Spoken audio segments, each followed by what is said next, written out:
right, here we are. Hello. Turn you up. Turn the jazz music down. Bye bye, jazz. Alright. Here we are. We're back after a brief hiatus where I celebrated my birthday.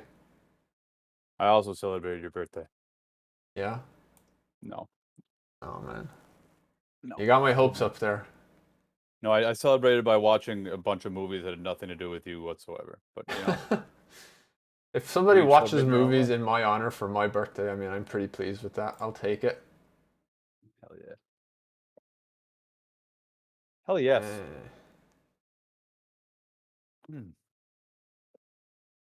So, this last time we were on Twitch introduced like a bunch of tags, so you can tag like your race now.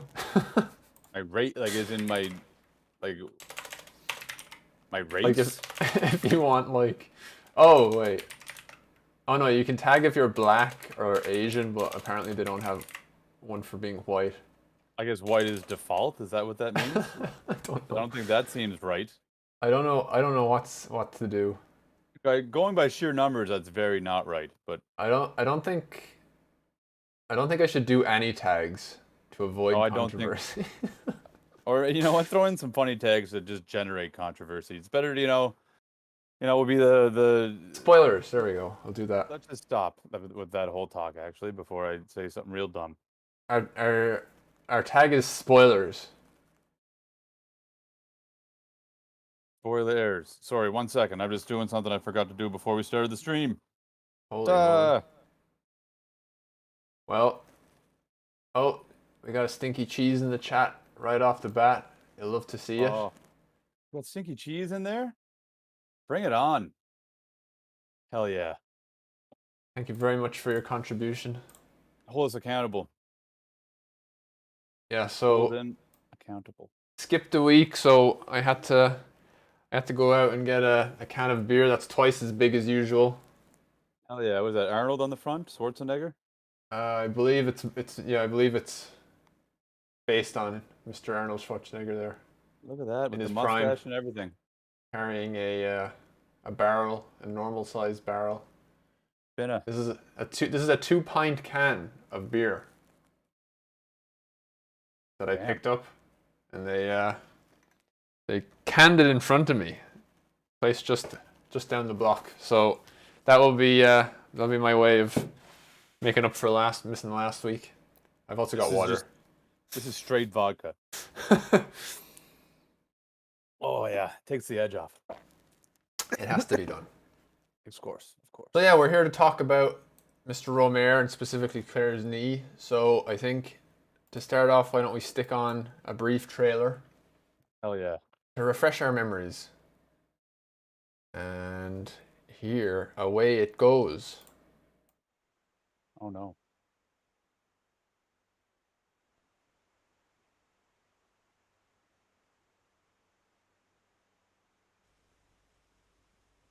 Dans toute femme, il y a un point plus vulnérable.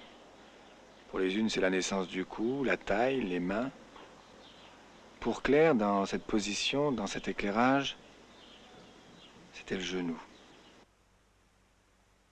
Alors, il t'a menti, il n'était pas à Grenoble. Il a pu être retardé. Oui, enfin, si tu veux. Il se promenait en la serrant contre lui, remarque, il n'y a pas de mal. Et puis, enfin, il n'était pas forcé d'aller à Grenoble. Admettons que je ne t'ai rien dit. Oh, taisez-vous. Oui, la Suède, je l'aime beaucoup, mais c'est pas tant le pays qui m'attire. Ce qui m'attire, voyez-vous... Le climat. Tu l'as dit 1000 fois, c'est le climat qui te convient.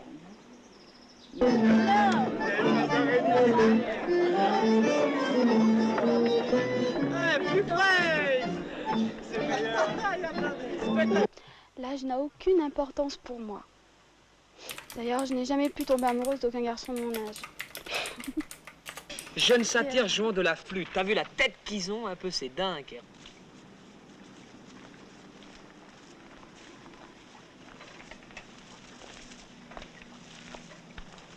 T'es fâché? Oui, écoute. Très fâché? Fâché? On n'a pas dit que j'avais mauvais caractère. Fâché? On n'a pas dit que j'avais mauvais pas caractère. du tout. Ah, il dit des choses très gentilles. Elle est toujours mal?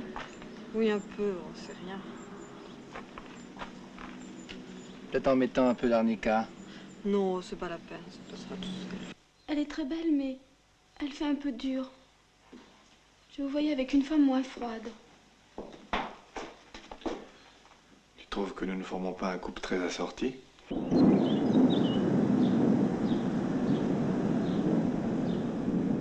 Allez, je te vends la mèche. Voilà. C'est fini avec Laura. Bon, tu l'as dit, alors. Alors, avec Laura, c'est fini. Claire, par exemple.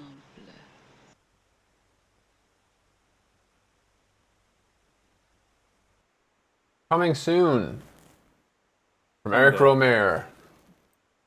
Someday. Oh yeah, that was the film. I rewatched it last night. They don't make Hollywood-style trailers in France. No, that's true. I don't know. I don't know.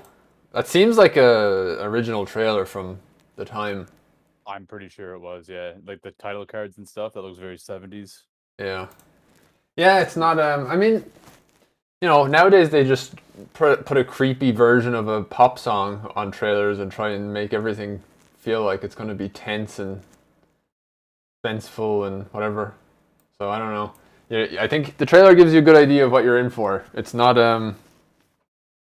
well, the experience of watching it, I suppose, is a lot like kind of the thing. What I always think of is like The Wire, where you realize pretty quickly that you really need to start paying attention to the dialogue because it's very dense and very you need to really put your attention into it because there's so much coming at you.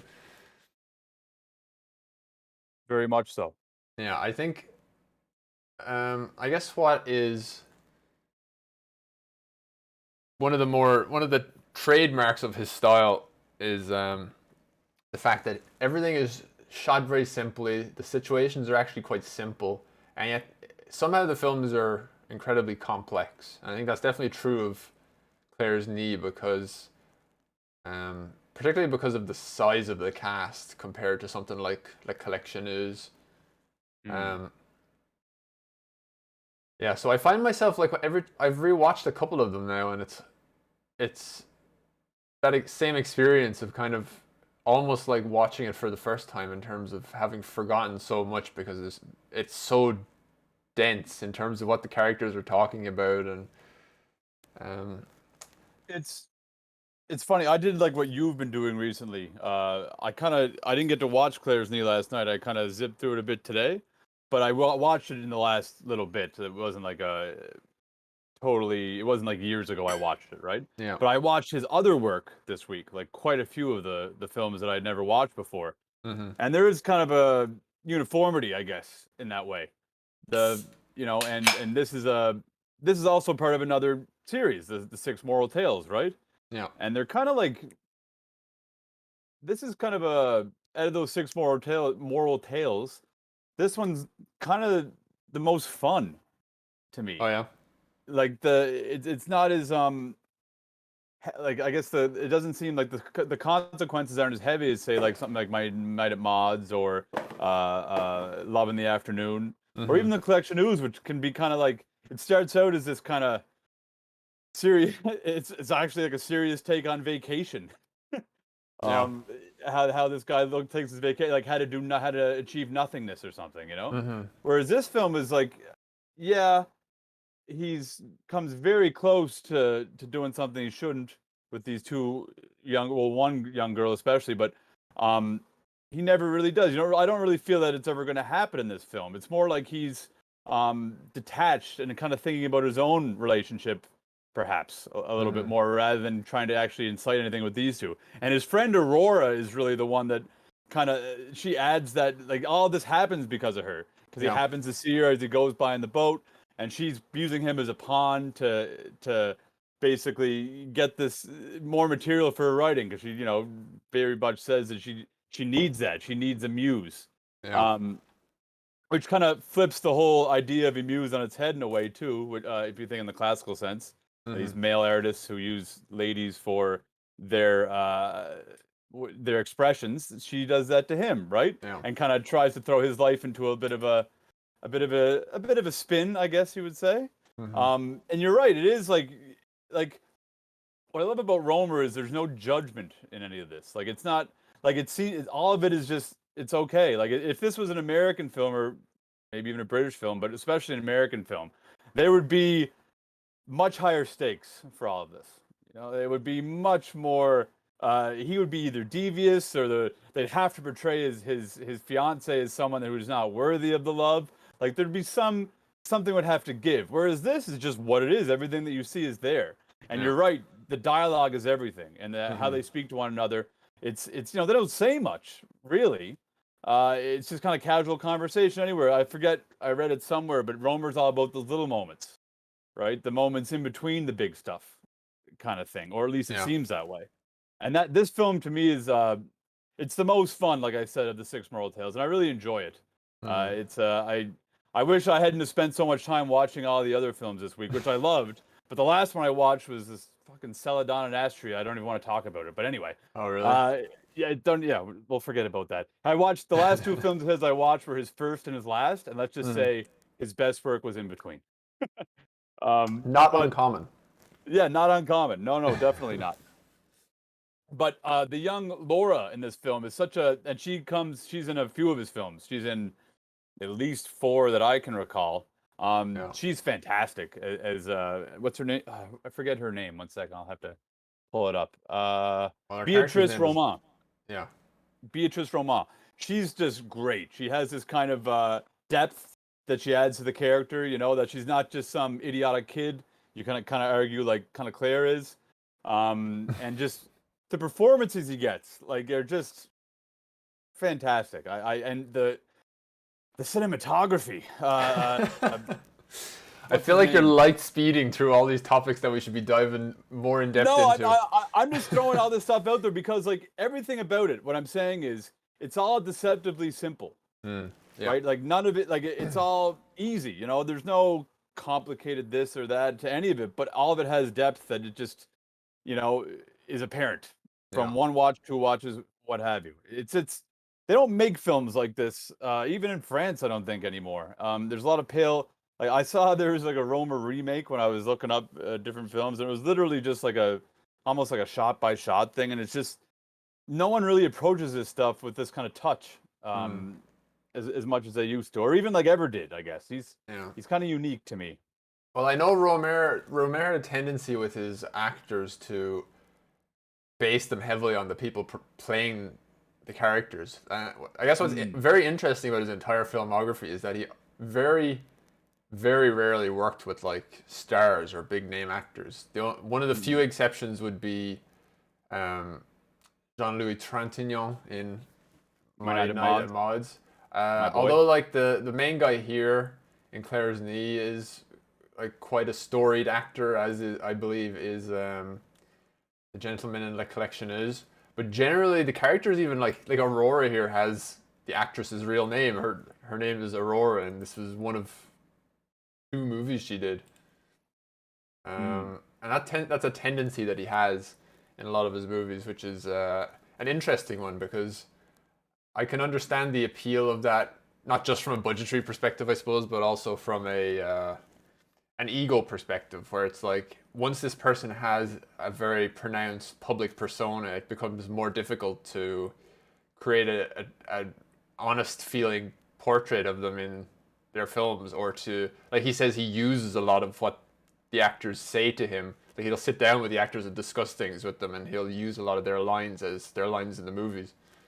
I believe the exception to that is generally the main characters, where I know for sure in Collectionneuse and probably in this one as well, he tends to actually just have them be like a set character in his mind who's in the center of the film and who acts and says mostly what he has written in advance. But it's a very interesting style. It's like a mix of it's almost but not quite like the Nomadland thing, where you have like the movie star with all the non-actors on the side. But what's fascinating about it is like, as opposed to like Bresson, for example, who also used non-actors, but who also didn't require them to act or emote at all. Rohmer does have his his actors emote and Oh, yeah. act, even when they're non-professionals or amateur actors, whatever they are. And it's fascinating that he fairly regularly manages to capture the essence of people so well.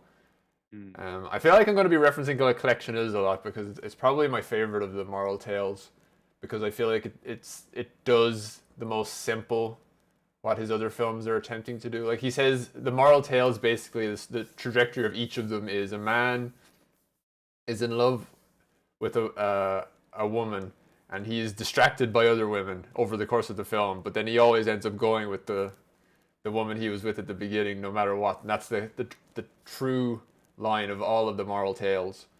And yeah, I guess what's interesting to me majorly is how he has his main characters treat the women that they become fascinated with. How in the case of the Collectioners and Claire's Knee, they both kind of end up inventing these really elaborate personas around these women that don't connect to them at all. These guys invent these stories and these ideas. Like it's really amusing in this movie when Jerome is telling Claire that she's way better than her boyfriend, or he's telling everybody basically like she's so much better than her boyfriend. And yet for us the audience is like they're perfect together, the couple, you know. Like they're, for me anyway, it's like she is that level of kind of like, she's not really a compelling character, a compelling person, but we can relate to the fact that he is enamored with her. Like he just has a lot of desire for her. And it's funny for me to see that disconnect. All of a sudden the element of desire just adds this incredible distortion to everything he says and everything he thinks about himself and about her. That's yeah. There's a bit of that in Mods as well, with Trent, I can never say his bloody name. Our man from The Conformist, he has the same thing. He idolizes this blonde lady, but he also has this woman who he's kind of had this strange one night intellectual connection with, you know. And they talk about Catholicism. And they talk about Pronounce Pascal's. Oh, sorry, I was just going to play this for you. Jean-Louis Trintignant. Trintignant. Okay, you just give me the signal anytime you want. I'll just have the video play. Jean-Louis Trintignant. Well, they have a great discussion about Pascal's wager, right? You got the famous, whether or not to believe in God, right? Because if there's even a small possibility, then you should, or whatever. And that comes up in a later film, actually, of his. They bring that up again, I think, in it was The Winter's Tale. And that's great. This same kind of thing. He idolizes this blonde girl in My Night at Mods and ends up with her, and it's the same kind of deal. You're right. They kind of put these idolized versions of these women that they really know nothing about, and it's strange. They kind of like fall in love with them so quickly. It's almost like unrealistic, but at the same time, you believe it for some reason. It just makes sense in the context of the story and of the characters that they're playing. Love in the Afternoon is a little bit more kind of straightforward, I guess. There's no debating who is who in that. Like with I forget the main character's name, but he has this woman who pops up in his life, and she was a girlfriend of his friend, and then they kind of become this strange platonic, semi-platonic relationship that ultimately doesn't go anywhere because he stays with his wife. And it has this big emotional moment at the end where his wife kind of silently concedes, perhaps, that she knows, or maybe she was doing something. It's kind of ambiguous and lovely and a great way to end the Six Moral Tales. But you're right. It's all these kind of men projecting. Oh, Suzanne's career is like kind of another example. These two guys, the two male characters who are best friends, constantly saying what this woman Suzanne is, but in the end, she has the upper hand. She basically makes one, fall in love with her, and the other one kind of is enamored with her, but never. One she takes to bed. One kind of wraps around her finger, as the best way to put it, I guess. And at the end, she's the one that's actually happy and not these guys, and they're not even really friends anymore in a way. And it's, the Six Moral Tales, I appreciated them when I first watched them, but after this week, I really just appreciate how they were the beginning of something. This wider body of work, which I now really consider some of my favorite. Excuse me. Some of which should be some of my favorite films. And I love My Night at Maud's. Definitely, I think that's still my favorite. But I think this film, Claire's Knee, is probably my second, because there is a kind of there's like a joy to the film, perhaps. Maybe it's the setting, the lake close to Switzerland, and it's just so beautiful, like the mountains, kind of. Yeah, Lake Annecy. Yes, Lake Annecy, and the mountains is kind of enveloping everything, and this guy has to boat everywhere he goes. It's just like this place that doesn't exist, but it actually does. But to me, it's almost like a fairy tale or something. It doesn't seem real. I think Rohmer is one of the great filmers of France. He just went all over the country and just found these incredible places. Indeed, he didn't stay in Paris. He didn't, not at all. He went all over the place, like Autumn's Tale, Summer's Tale. He was in Saint Malo, and Autumn's Tale. He was in the Rhone River, I guess, that area where there are lots of vineyards and stuff. Even Celadon and Astria. There's like this. I think it's northern France. It's supposed to be like old 5th century Gaul, and that's beautiful as well. Although I despise the last 40 minutes of the movie. I just want to go that opening shot. I know, yes, it's an idyllic setting for this kind of really kind of simple story. With the lowest stakes possible, honestly. Because even he says, like, my wife, like, even if he did consummate this kind of relationship with either one of these women, his fiance wouldn't have cared, from what he said. Like, it just would have been, okay, yeah, we're going to get married anyway. Yeah. But is that the central struggle? Is there a possibility that maybe he is thinking about that? Like, there seems to be these little roadblocks on the way. Like, oh, she looks too serious for you, or too athletic, I think is what I remember Aurora saying, right? Something along those lines. Like, there's this they're very light blocks, but there is woman, young girl. Okay, sorry, young girl. Well, actually, they're both 18 or 19 in real life. It's just they're supposed to be kids in the movie. But yeah, I got knocked off track by that correction. The chat's doing its job. Yeah, so there's like these kind of minor blips and possible roadblocks. She is 16, but not in real life. In real life, she was 18. I'm saying the actor playing the character. So yeah, there's all these little roadblocks, but there's no real danger of any of it ever kind of being jarred off course, unless maybe there is that eternal struggle a bit. It seems to be thinking like, is the infatuation with Claire's Knee some kind of last, what'd you say now? Oh, nothing else? Is that some kind of last roadblock he's got to get through in order to? You're not the fucker character, is the? Okay, fair enough. Like when what's that movie, Little Women, when the girl played the 8-year-old? She was definitely 8 years old in that one. God, let's not go into that one. What was that actor's name? Florence Pugh. That's her name. Yeah. So yeah, it's a fun little romp in the French. Well, I guess like what is the moral of this moral tale? That's what's kind of, because I feel like you watch a lot of films like thematic ideas, like you could watch like the Kieslowski 10 Commandments or whatever, and like it's pretty clear. Even it's not like super simple, but like you're making a film about thou shalt not kill or whatever. It's like, oh yeah, this guy kills somebody, makes sense. Whereas like the Romero's moral tales are like, well, what is the moral quandary here? Like, where is the issue? I guess for him, it's like what's interesting is like I think all of his characters are like the textbook definition of unreliable narrators about their own situations.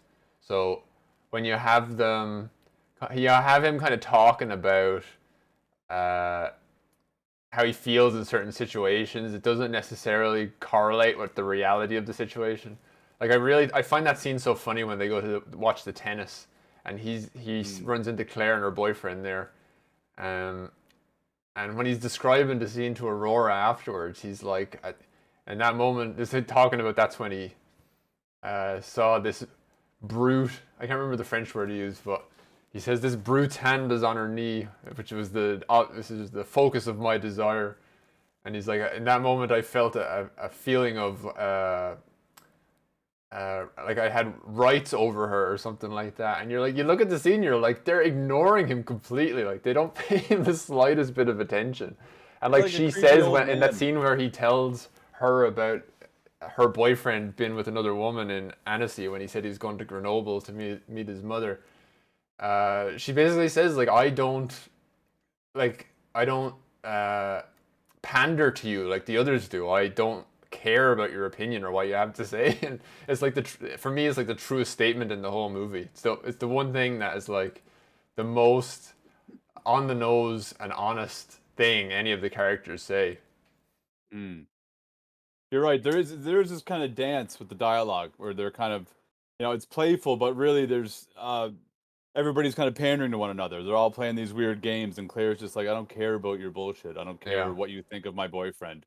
Yeah. And that it's summarized at the end when even after this apparent infidelity, she still ends up walking hand. Like, it just shows the uselessness of his whole stand. Oh yeah, that's what's so funny as well. He's like, oh, God, at least I saved her from this horrible boyfriend and for making it. And then they don't even have an argument. Like they don't even have a proper argument about what he said. No. But he goes away thinking he's just saved the day. Like it's so much about his own image of himself. It's really hilarious. Completely. And the thing is, he's talking throughout this whole film about how his fiance wouldn't care what he did, right? It's like, well, why do you think anyone else gives a shit what anyone else does? You're just angry that you're this old man that really can't get what you want or you think you want anymore.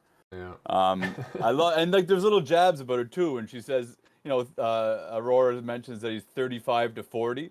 And he just kind of takes it as like almost like a personal affront. It's like, well, you are that. Yeah. You are 35. You're old enough to be these women, these girls' father. You know what I'm saying? Yeah.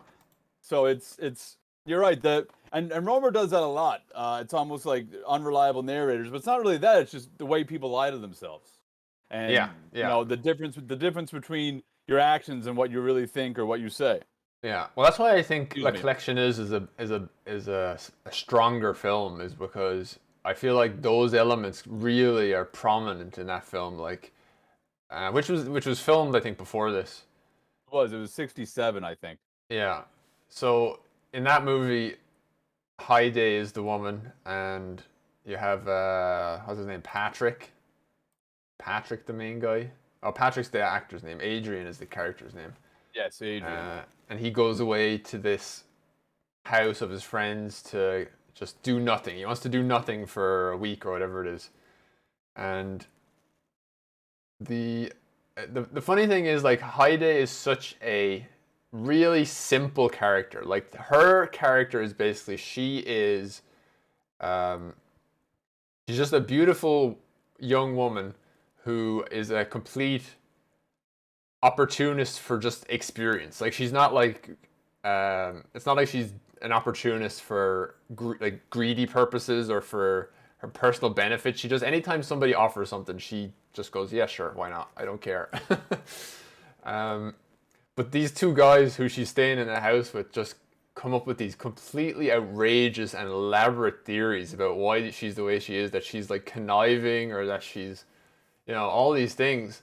And it's not literally until the last like 2 minutes of the movie that Adrian figures out she's not been toying with me this whole time, or she hasn't been playing with my emotions or dragging me along. She literally just takes whatever opportunity comes along, and that's it. And he doesn't even realize that for the whole movie. Instead, he's coming up with all these theories, and I feel like in La Collection that element is there from the very beginning, whereas in Claire's Knee it only really happens when Claire shows up, which is roughly like halfway through the movie. I think. Maybe even further along than that. She kind of comes in oh man, it's halfway through. I think it's about half. Yeah, I don't think it's any later than that. Anyway, it might be a little bit before. But yeah, it's mentioned early. But yeah. So yeah, it kind of gets you thinking about like what is the moral? Because I think even the Criterion might be the Criterion description of the film describes the moral quandary beginning when he sees Claire's knee when they're under the cherry tree and stuff. But obviously, it comes more from Aurora trying to get him to uh, Clearly, follow clearly. this And the this thing is, affection that Laura shows him. the Aurora character is so fucking evil to me. Not evil, but just so like well, maybe I'm not gonna say evil, but like Well, just so. Alvy exclaimed, "What a creepy woman!" Well, it is pretty creepy, but also, this is France. In the 1960s. It's. I don't want to say it's. Let's say it's creepier than it is today. All right. This is more. You mean it's I guess. creepier today than it would have been then? No, it's creepier then than it is now. Creepier then than it would be today? I I don't know. think with I these don't know. kind of. I'm like what's kind of interesting about these movies is that they're dealing with stuff that's actually at that time very kind of like those are movies that you couldn't have made 10 years earlier in France. That's true. Well, like Which I if think you is watch, like, interesting because like you think because I also like rewatched The Knights of Cabiria last week and that's was made roughly like 10 years before this or before the collection is anyway, and that is really a story of like pre uh, women's lib, if you want, existence for a female character who's really just stuck in a horrendous cycle where she doesn't really have all these opportunities. Whereas with these characters, they have this kind of new philosophy of, what a woman's life can actually be compared to, well, the Japanese thing of that era, which is like most of the female characters are either housewives or prostitutes. This is the era where that is different. That's not the same thing anymore. And that's what I think is fascinating about thinking about it but even in a historical term, not even just as, a contemporary film that still holds up. well, the only reason I say that it might be more prevalent back then than it is now, because although it was illegal, I remember the first French New Wave film, one of the first I watched was a Claude Chabrol film called Le Beau Serge, Handsome Mm-hmm. Serge, and that was filmed in like '58. And the lead character was actually the same guy, Jean-Claude Bialy, the guy who plays the lead in this film. And he was much younger then; he was probably 27 or 28. But Mm-hmm. a big part of the film was his relationship with a 17-year-old girl. Mm. And then there's some pretty weird shit that goes on there with her and her father, let's just say. But it's, I guess, not having been from France in the 50s or 60s, I feel like now, like the way I put the context I put this film in is also like the context of like Bowie and Mick Jagger and those guys and what they were doing roughly around the same time, dating even younger girls. Mm-hmm. And it all kind of stopped pretty abruptly with Mr. Polanski's uh, terrible trial and all that stuff. Mm-hmm. So I'm not trying to justify anything. I'm just saying, in the context of the film, the times are a little different than now. Oh, what do we got here? Honestly, feel like producer types run a mile these days. Yeah, that's what I'm basically saying. Like today, you couldn't Yeah. really make something similar. Like think of Manhattan with Woody, with the 17-year-old, and then she turns 18, and there's that whole thing. And he's kind of mirroring this stuff earlier. But basically, what I was saying was, what was I saying? Rohmer's great? No. You were talking about Le Beau Serge.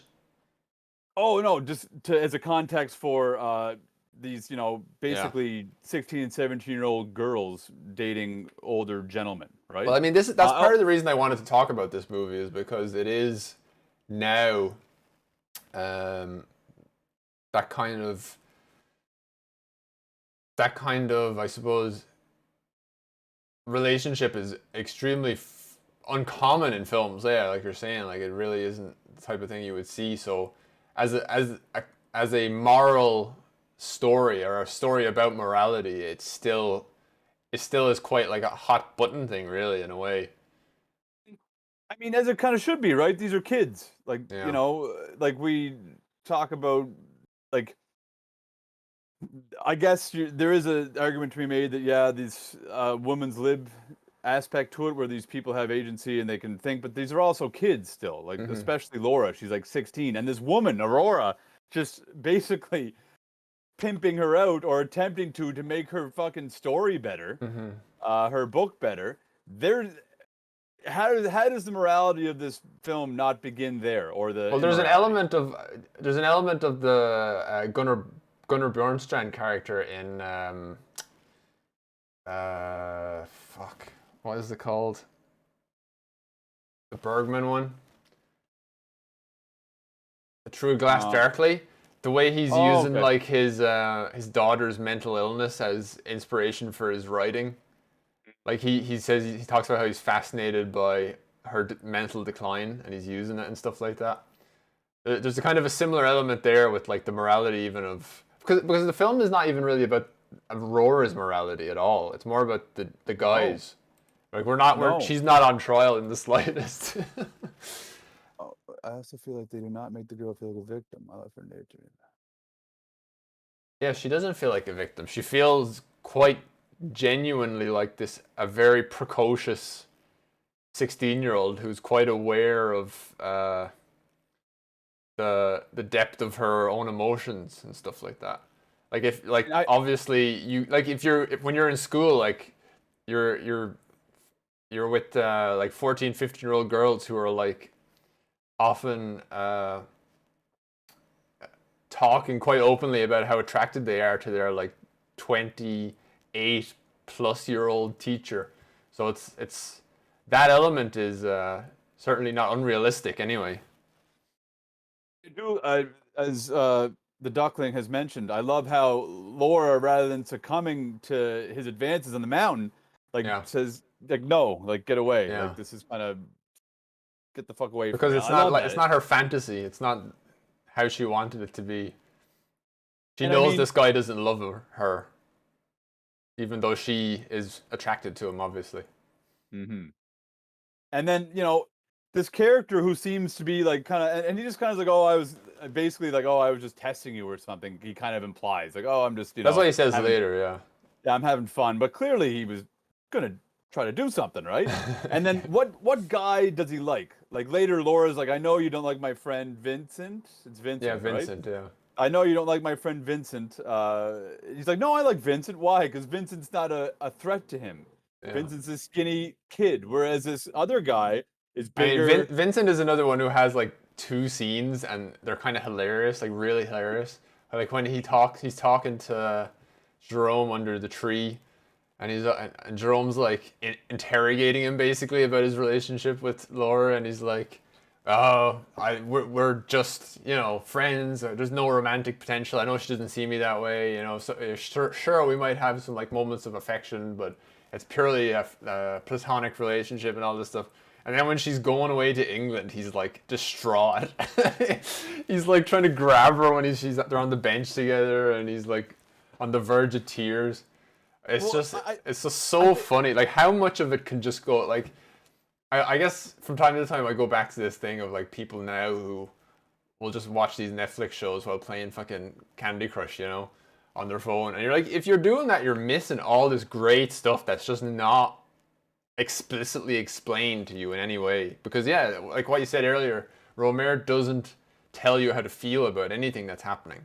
No, not at all. That's why it's so easy to have a huge disagreement with someone on a film like this about what is okay and what is not okay, what is moral and immoral.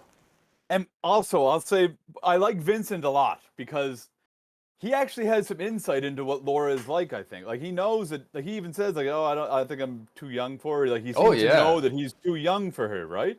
Yeah. But still, at the end, we see him becoming a man again. Like, oh my God, I'm just crazy for this woman. I think that's. He's very level-headed about how Laura feels about him, but he's not in the slightest about his own feelings.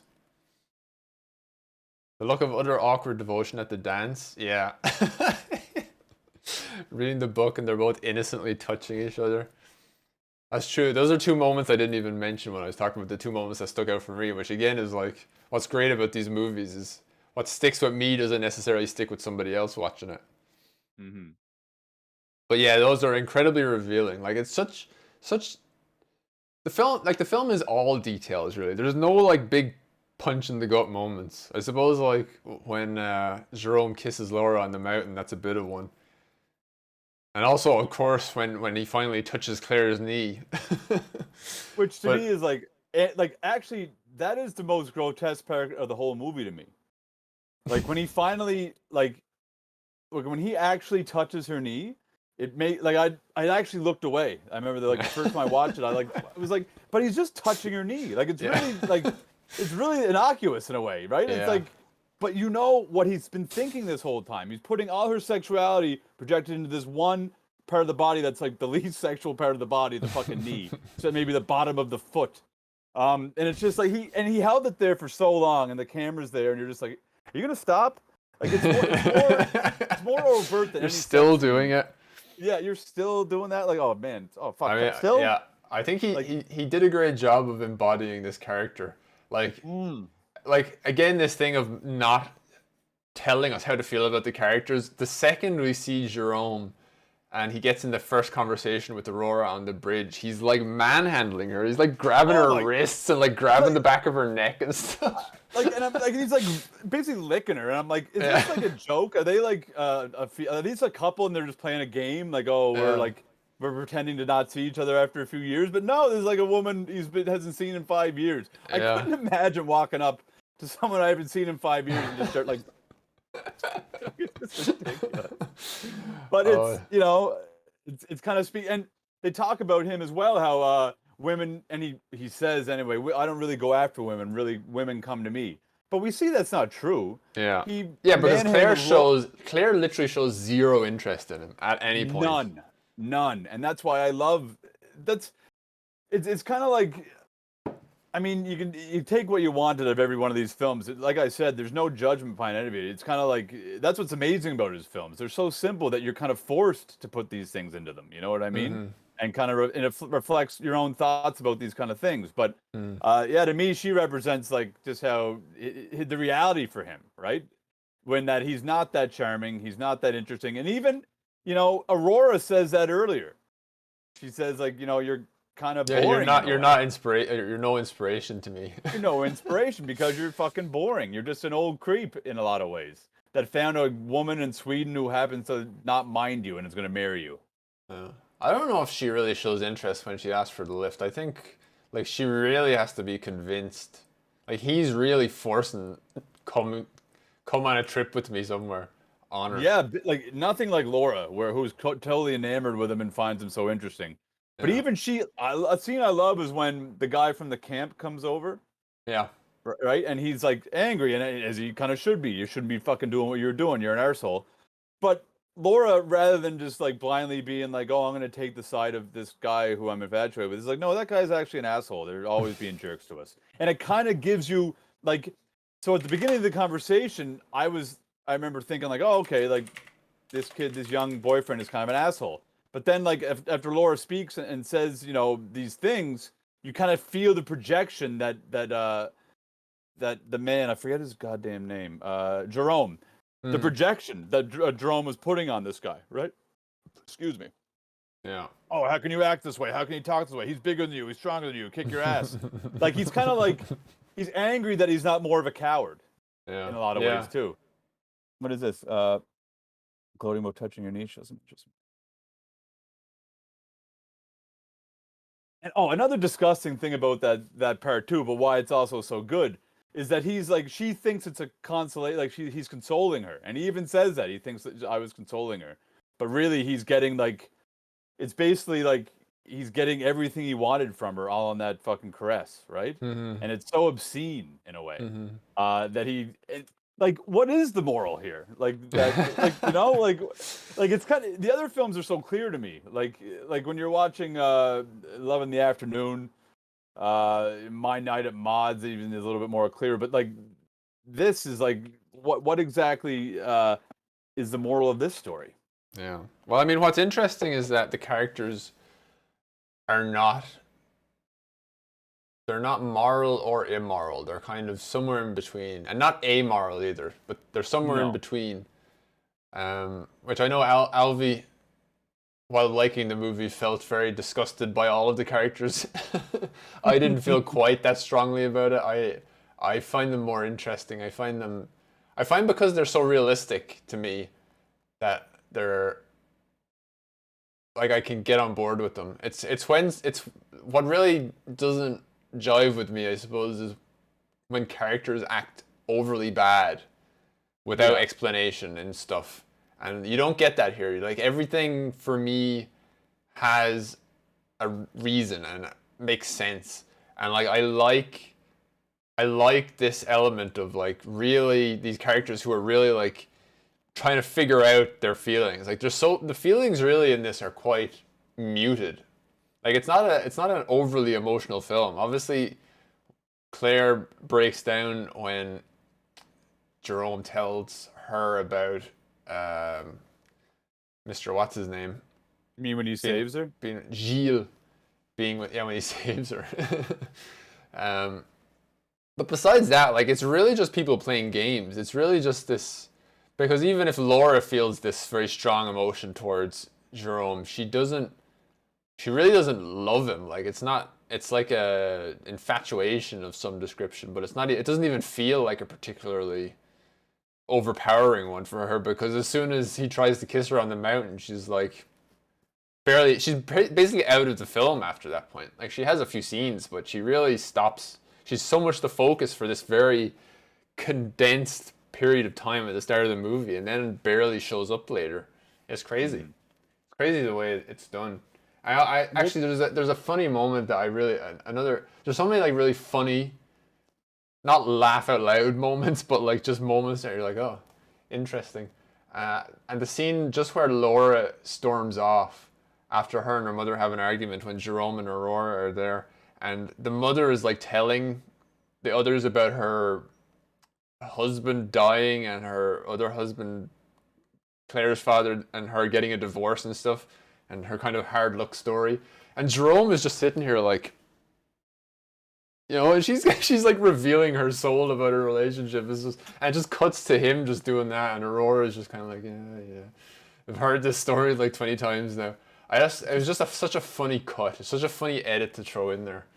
Well, it's kind of like, is it a commentary on the bourgeoisie? Like, is it a commentary on these people who have so much and it's like this writer and this guy who has a villa in France? I don't think there's I don't think there's a really strong class element in this. I don't think so. Every one of his films deals with these same kind of people in a way. Like these people but it's kind of like Noah Baumbach. Sit around and talk all fucking day. Sorry? It's kind of like Noah Baumbach a little bit. It's just like those are his people. I don't think like those people are his raw material. Yeah, I mean, not in his first film. Oh no, his first film was more about the artistry people, these kind of layabout artists. But like, I think, I don't think it would be overt anyway. There's nothing overt about a Rohmer film. There's never like the most overt emotion I've seen is in the first one, the Sing de Leon, or de Leo rather, where this guy goes down and out, and there's actually like almost like a moral trajectory of the thing. But like with this, these films purportedly deal with love, but there's no love here. It's like they say, oh, like for example, when Aurora says, Laura's in love with you. Like you said before, that's not really love. It's like puppy love. It's infatuation. It's, it's this kind of obsessive thing that will go away. Like it's intense, but it's not what is real love? Real love in these films, in the Six Moral Tales, is few and far between. Mm-hmm. Real love in My Night at Maud's is our man with the name. The name. Oh. Jean-Louis Trintignant. There you go. Yeah, and his eventual wife, they find love, right? But really, the deepest, the most depth in any conversation or any relationship that we see is him and Maud that night when they're talking about religion and philosophy and basically this long, flirtatious conversation. And we find out later that there's a whole connection between everybody. And then also the only other love we really see is in Love in the Afternoon, between the husband and wife, who, had the most emotional moment of all the Six Moral Tales is right at the end of that film. He's holding his wife in her arms and she's bawling, having had a second child, and she either knows what he has done or has done something herself. I'm not really sure. I don't know. But otherwise, these films are kind of, they deal with something else, like Mhm. this weird. It's not love; it's infatuation, or it's it's frivolous love, if anything, right? It's Mhm. just it's sex, I guess. Yeah. And the reaction to that, or in spite of that, perhaps. Yeah. What is this? I think it's very French too, the kind of approach. Jobs are mentioned for most of the adults. Yeah, it's definitely Like the French like petty attitude towards like bourgeoisie, right? working to live, working, for your leisure time, which is Mhm. definitely a prominent feature of French culture and French lifestyles. Um, Vacation is big to Mr. yeah, Rohmer, and I think to the French, perhaps. yeah, Um, and you're right. Like these films to me are are so French.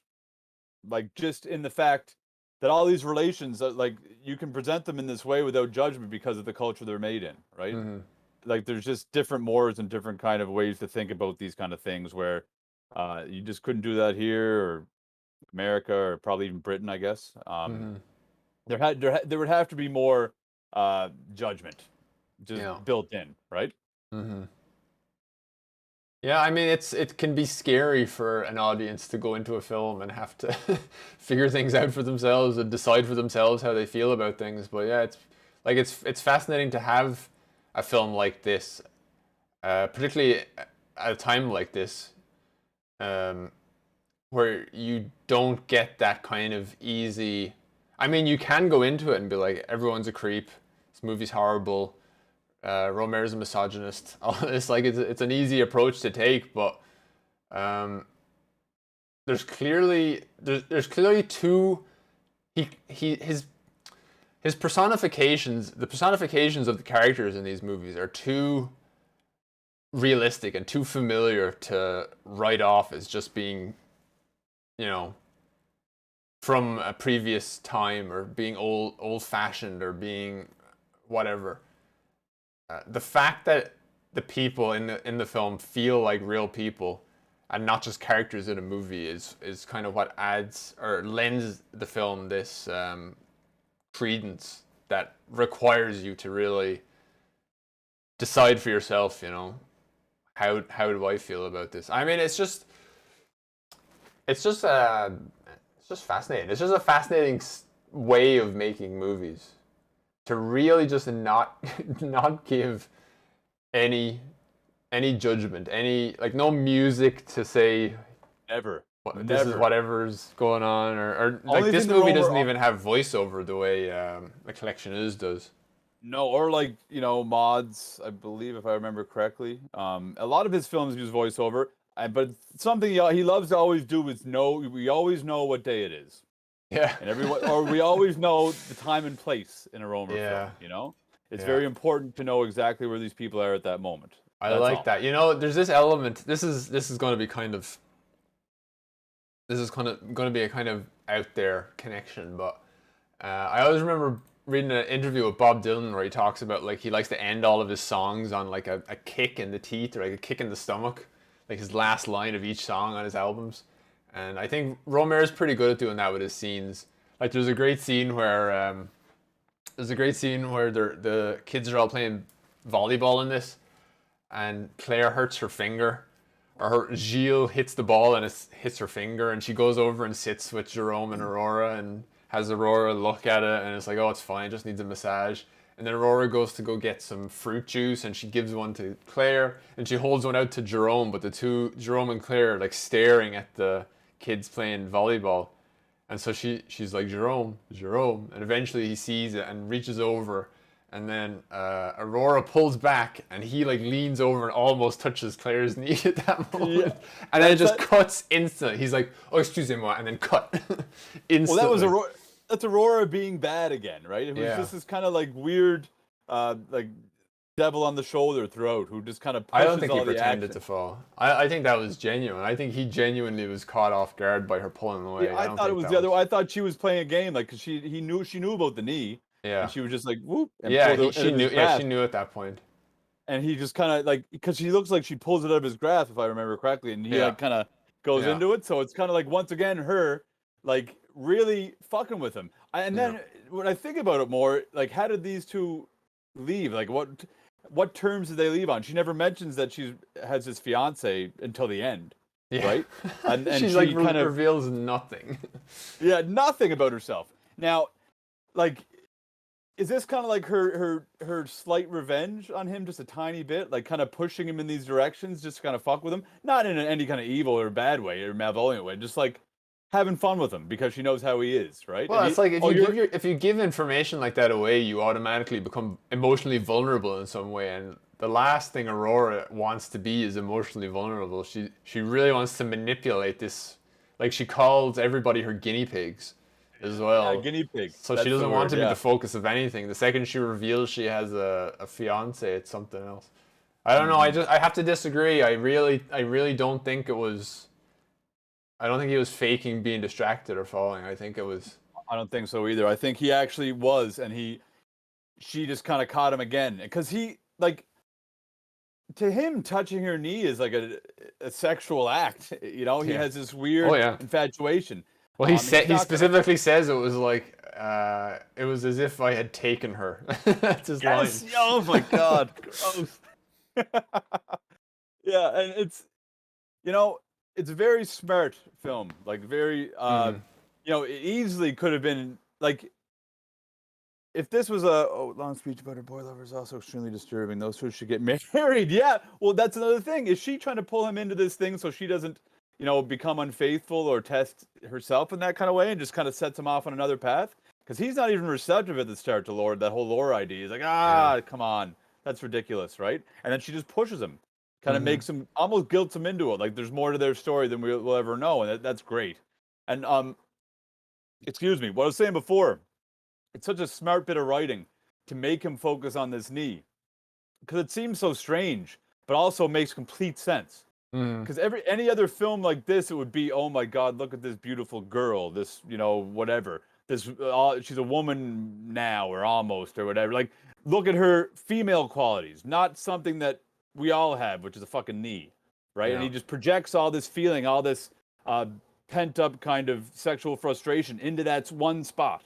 And it's such a unique storytelling tool, and I just another reason why I appreciate it. What's this? Well, yeah, yes, I definitely think like Alvy when we watched it yesterday talked about how it feels like. I think the expression she used was Jerome and Aurora are taking chunks out of each other for the whole movie, and that's a little bit, yeah. This kind of goes back to what I was saying about going into the movie and you can kind of take whatever you feel out of it, because that was for me that once it was pointed out, it was like, oh yeah, like they really are. Like when she says that he's not inspiring or in the slightest, it's like holy fuck. And then he goes later and he's talking about how Claire's body type is his ideal, and he doesn't like the more robust women. Obviously referencing Aurora, you're like fucking yeah, they really are like going for each other. And for me, I was just like not even paying attention to that dynamic in the slightest. I was more kind of, it's almost like sleight of hand. I was more focused on literally the words they were saying, like the actual ideas they were talking about, rather than even diving into their dynamic. Well, that's what always. Yeah. Oh, that's what actually when like the first time I watched it and ever thought about this film ever since was that I always thought about. It's just such a random occurrence that they find each other again. But what was it like? What was this relationship 5 years ago? Well, like, I think there is more depth to it, and then all these actions that we see here are clearly the result of whatever that was, and we'll never know. That's what's so great about it, right? He doesn't like dwell on any of that. It's just like, oh, good to see you again. We're friends, but like, there's more to that clearly, right? Between these two, because you're right. Albie's right. They're just taking chunks out of each other the whole fucking movie, and it's great though. It's great. Yeah. It's a great romp. It's very light. It has its funny moments, for sure. Not overtly funny, but like these just little things that are great. And my God, the cinematography and the way it's shot by Mr. Nestor. Yeah, we should talk about Almendros. Because he's quite a storied cinematographer, famously directed The Beautiful Days of Heaven by Terrence Malick. Hell yeah, Magic He Hour. worked on a lot of Rohmer movies. He worked on La Collectionneuse, Love in the Afternoon, Pauline at the Beach, My Night at Maud's. Worked on a lot of Truffaut movies, The Dernier Metro, Bed and Board, Two English Girls, The Wild Kramer versus Child. Kramer. Kramer versus Kramer, yeah. He did Percival. The Blue Lagoon? Holy shit. So he had quite a career. He did. And I was watching an interview with Rohmer yesterday, and he was talking about how Almendros talked him into investing in 35mm instead of 16mm for La Collectionneuse, which was his first color film, I believe. Because he wanted to do 16mm because he was like, if we do 35mm, you have the extra cost of that, and then somehow the cost of everything else is going to balloon.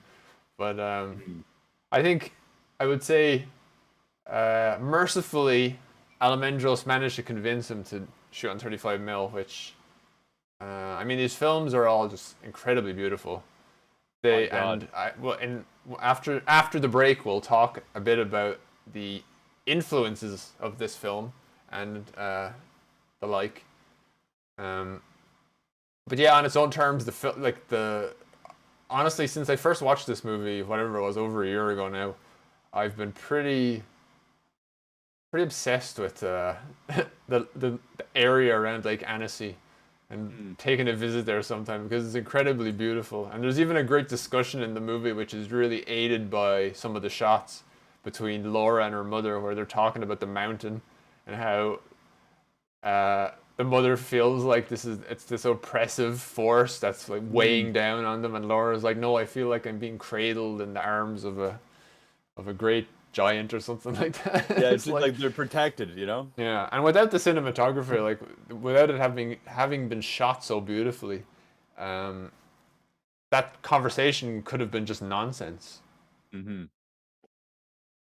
It's a very understated element to the film, but it's just, and the Collectionneuse as well. Like they're just beautiful looking. Yeah. I mean, they just always, there's not a bad frame, and the camera movements are like, one thing I love about Rohmer is his reverse shot, or maybe lack thereof. He loves to just sit there. And the other, you think you're going to cut back and hear the other person's dialogue because the first 2 times they did that, but he'll just sit there and get that character's reaction for a good minute or 2 minutes. Yeah. And it just, it's so great. It's so unique, and it's so, like, all these little things that you don't really notice, but you do notice, you know what I mean? Little personal touches that really make his film so unique. That element's funny, because I always associate that thing with Abbas Kiarostami. If you ever watched, what's it called? The Wind. Oh God, come on, my brain has stopped working again. The Wind Will Carry Us, about the guy from Tehran who goes to this little village in Iran, and the camera is like on him all the time, and he's like there's this recurring character who's digging a hole somewhere, and you never see him because you only look at the main character, and so I always associate that element with Kiarostami, but I find it so compelling when it's done. When you're just like, we're just watching this person, because it's so realistic. Because eventually, like, there's times when you're just like sitting there with a group of people, and you're like, sure, you're going like this for a while, but eventually you're just like, I'm just going to watch this person because my neck is sore. Yeah, well, like, and that's like, it's an effective tool, and I mean, it's just so refreshing because it takes away from the monotony of what you're expecting, right? And then it forces you to really pay attention to what you're looking at, right? That's the thing. There's a real monotony to this reverse shot. Very much so. Yeah. Very much. Whereas there's something extremely compelling about just focusing on one person. And actually, towards the start, when Laura first arrives, the camera is on the table and then pans away to her, to just Laura. And it's a thing that I feel like was PTA kind of ripped off in Boogie Nights. It was a thing that I felt was like a little affected in that movie. There's a couple of moments where he's like, particularly the scene in Boogie Nights, just after Mark Wahlberg's character meets the others and they go to a diner or whatever together, and the camera, I think it's Burt Reynolds is here. Yeah, Burt Reynolds is By the here, window in the Julianne Moore diner. is here, and then the the camera just pans over to Julianne Moore, and then there's all this negative space on the side, and I'm like, it's cool that he's trying something, but it's very affected. It's very like young filmmaker-y. Yeah, he was 24. or something. Incredibly talented young filmmaker-y, but Yeah. still, it's the stuff that I think of in the movie that's like, he wouldn't do that now. No, he wouldn't. He wouldn't. But And yeah, that's why, that Rohmer. yeah. Oh, sorry. Go ahead. No, I was kind of done. No, Rohmer's 50 years old when he makes this. 49, right? So Really? you can Jesus. see. Yeah, he was like 39 when he made his first, or 40. Mother He of was God. born in 1920, I believe. Holy moly. So, you can see that the restraint and stuff is clear. This is a mature filmmaker. He's not and his camera movements, when he does move the camera, when he does dolly or when he does pan, it's always subtle. It's never ostentatious. It's never like in your fucking face. You're like, oh God. Well, that was one of the exceptions in this film was when he goes to Laura specifically. Because it felt it reminded me of that, like I said, it reminded me of that PTA thing. I don't think it was too jarring though for me. It wasn't jarring, no. But they're always smooth, right? It's like sometimes you don't even realize what's going on until you're halfway through the shot. You're like, oh, we're moving. Oh, in a way, though, it was the most obvious focus on this person moment in the movie for me. I feel like even the cuts to even that one the one cut that you have of Claire's knee when she's on the ladder and stuff, it's not quite as obvious as the movement of the camera. Like the movement from the group of people to Laura is so obviously drawing attention in a way that a straight cut doesn't do. Like if you just you're focusing on the mother and then you cut to Laura when she sits down, it's like a totally different feeling. Oh, very much, yeah. And also, I guess because she's entering this thing and she's changing this whole situation that we're kind of already in. Yeah, she's she gonna be a is, catalyst for so many things. it's what's so interesting about the fact that she fades out of the movie so quickly. So quickly, yeah. But you know that it's already set up. I got to go to London. I got to go to England in a few weeks, right? Yeah. When she says it though, I'm kind of like, oh, that's after the movie's over. That's happening, And then all of a sudden, it's like it's happening. And you're like, oh, she's gone. It's just, I think I read somewhere. I think it was Ebert. Ebert's a big fan of Rohmer, and that's. I was a big fan of Ebert, so I used to read about it, but I never got around to his movies because I was young and whatever. But I think he said about one of the films that when you compare like an American romantic comedy to a Rohmer film, it's like they're sloshing around in galoshes. Whereas Rohmer, it's all so light, fleet of foot, just very nothing is bashing you over the head. Nothing is what you expect. There's none of those big dramatic kind of ridiculous moments. Like you said, like everything's so real in a way, but clearly not in some cases. Excuse me. Okay, I think we'll take a quick break, and then when we come back, we can start discussing the influences, because I feel like we've kind of almost touched on them a little bit, but not quite gone into them. So yeah, we'll take a quick break, 5 minutes or less, and then we'll be back. I'm going to run to the bathroom. Fun.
back. Welcome.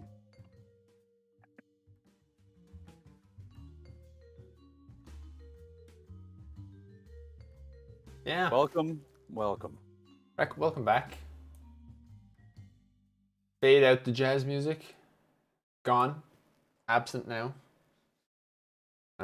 It's just us talking about Eric Rohmer.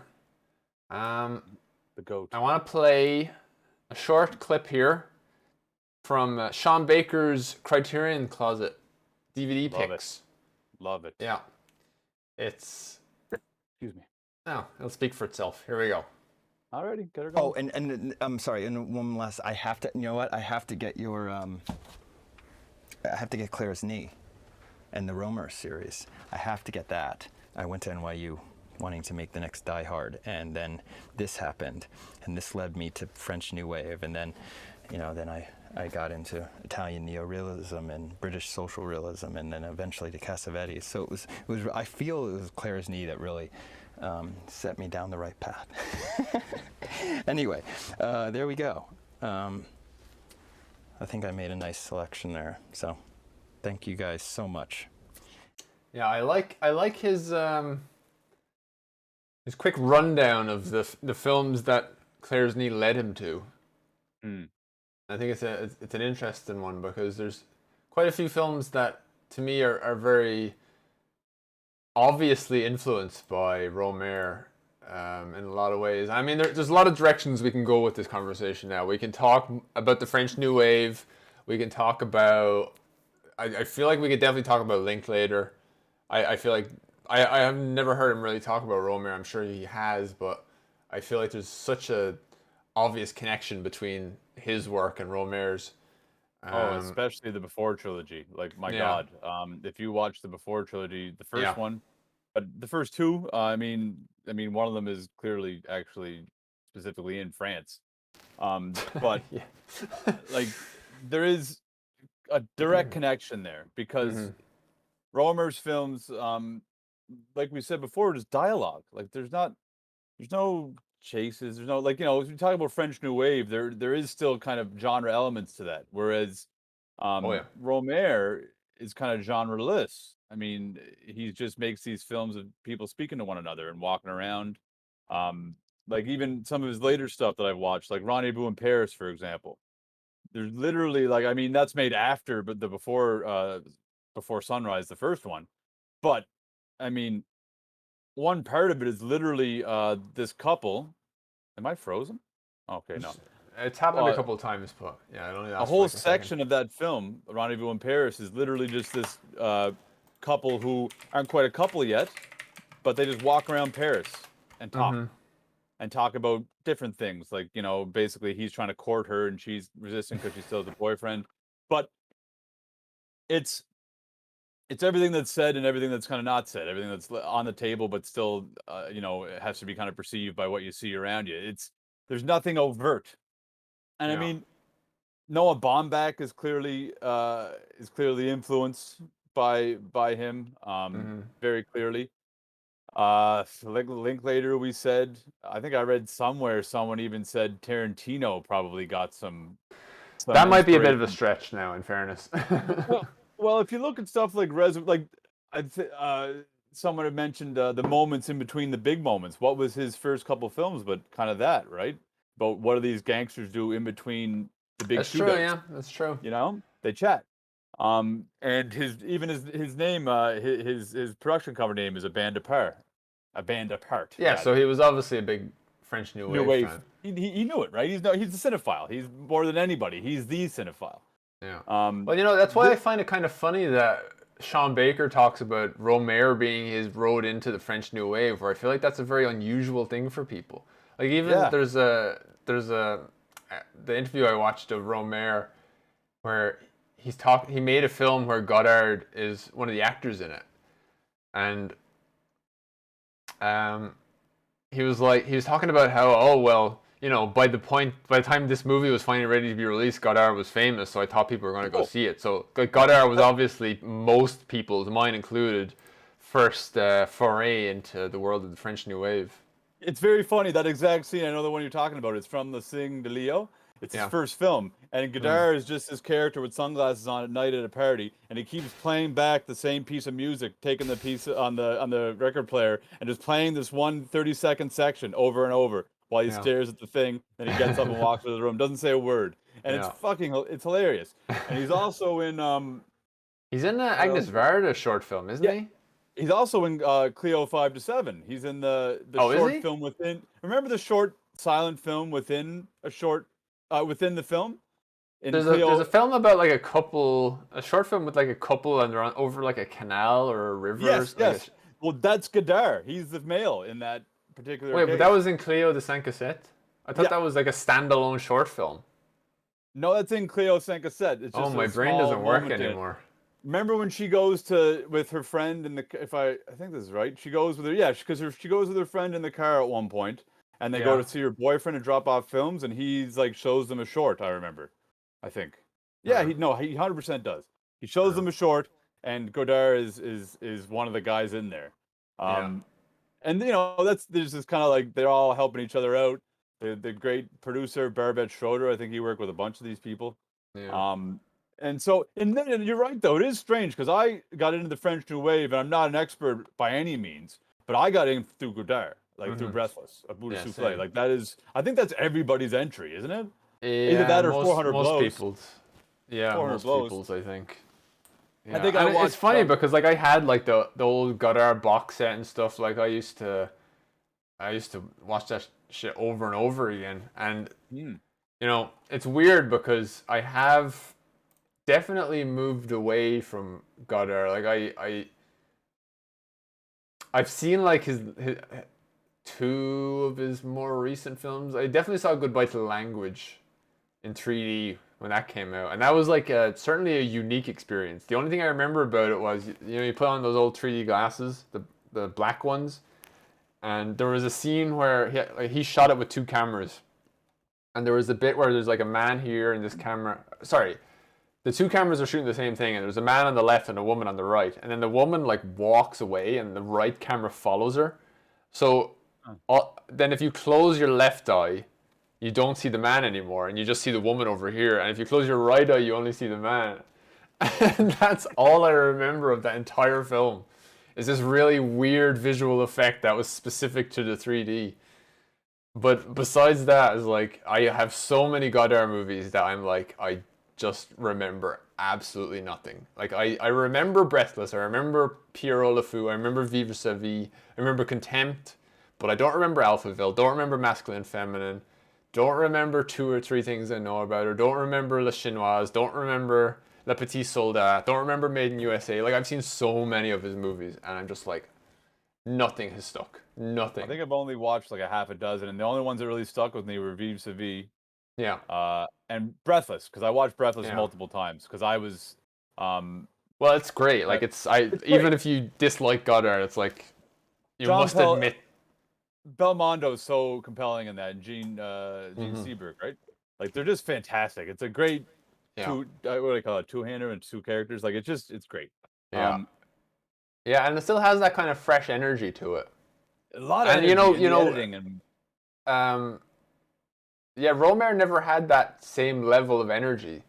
I feel like I guess Breathless really feels like a movie that you watch when you're 20 years old, and it's very invigorating for your love of cinema. Yeah. Whereas Rohmer is something different. Rohmer like reminds you of things. Well, Rohmer reminds you of being alive at certain points. I'm glad that I watched it when I was older, because I think I actually tried to watch a Rohmer film when I was 20, and I was like I wasn't into it. Like I wasn't feeling it, and I can't. It just wasn't for me at that age. I had to get older and become more mature to kind of really appreciate what he was doing, and really know more about films, honestly. Because what's this? Oh, okay, I thought Alvy wrote something different.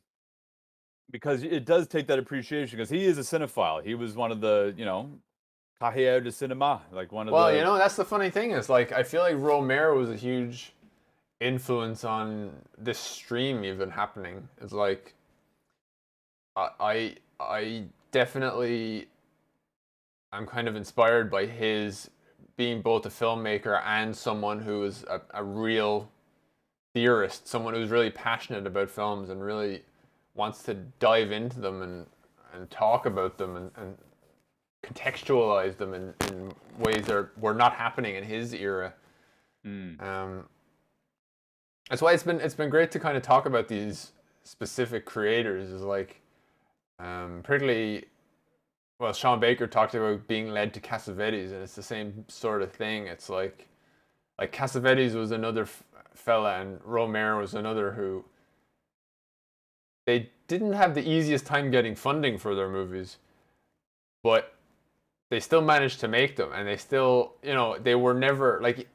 I was shocked and appalled to discover recently that Opening Night screened in one cinema on its original release and wasn't properly released until the early 90s after Cassavetes was dead.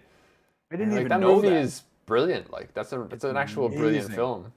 The scenes when they're on I know it's not about Cassavetes, but the scenes where Cassavetes and Gina Rowlands are acting out the play on the stage in front, it's just so good. It's so good. And that's so I find these guys super inspirational in that way, and particularly, so I'm glad we're doing Rohmer today. Hell yeah, and I mean I find Rohmer really inspirational because he didn't even start making movies until he was 40, 42. Like he took a while. What I mean is he made 25 films in the end. Like once he knew what to do, he did it all the time. And it didn't have that trajectory. It's like his first film feels almost like it could have been his last film in terms of practicality, budget, and stuff like that. Like he didn't want to climb up the ladder. Very much. I guess that was true of all the French New Wave guys. Like I suppose Truffaut kind of went more bigger budget with something like Le Dernier Metro, where it's an actual period piece. But even then, it's like it's not. You're not talking like an insane Hollywood style. Oh, he did Fahrenheit fucking 460. What is the degrees again? And what's it called? Rohmer did do some period pieces as well. So he did. Yeah, and I haven't seen them, so I can't really comment on like if they're super era accurate. Fahrenheit 451. Why could I not remember that? Jesus.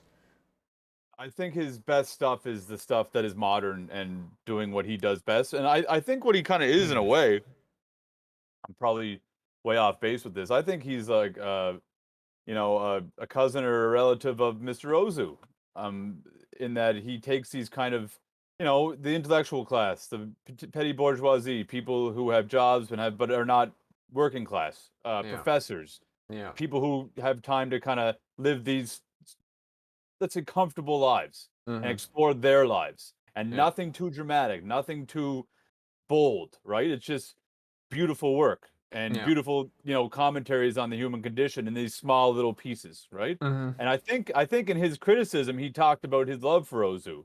I could kind of see where there's a, vastly different in kind of moral subject, like in the way that they deal with these things because of the time and. Well, I would say you would say Ozu's films are very Japanese, and you would say Rohmer's movies are very French. And I think that's where Rohmer kind of realized when he says like, what makes Ozu great is he is so specifically from this place. He's from a place, and that's why Rick Linklater is so great, because he's so specifically from a place. He knows where he is, right? Where his films are from, and where his artistry comes from, right? And I think that's why he's kind of another child of that same line in a way. Although Linklater has these forays into studio filmmaking, which are sometimes hit and miss. His best work is when he's able to stay close to who he is, right? Well, everybody knows what his real movies are. Oh hell yeah, his best work. And even like I loved Everybody Wants Some, the one he did. Which is one of his real movies. Yeah, hell yeah. I fucking love that movie. That's just like such a great spiritual sequel to Dazed and Confused. Which Dazed and Confused is one of those great movies that, like, when you're a kid, teenager or middle school, I remember watching it with a bunch of people who love like action movies and stuff. Are like, this is the best movie ever. And then as I got older, I realized I realized the depth to it, but it's also appealing to everybody. And it's amazing, like the studios didn't even want to play that fucking movie. It got like basically shunned or whatever.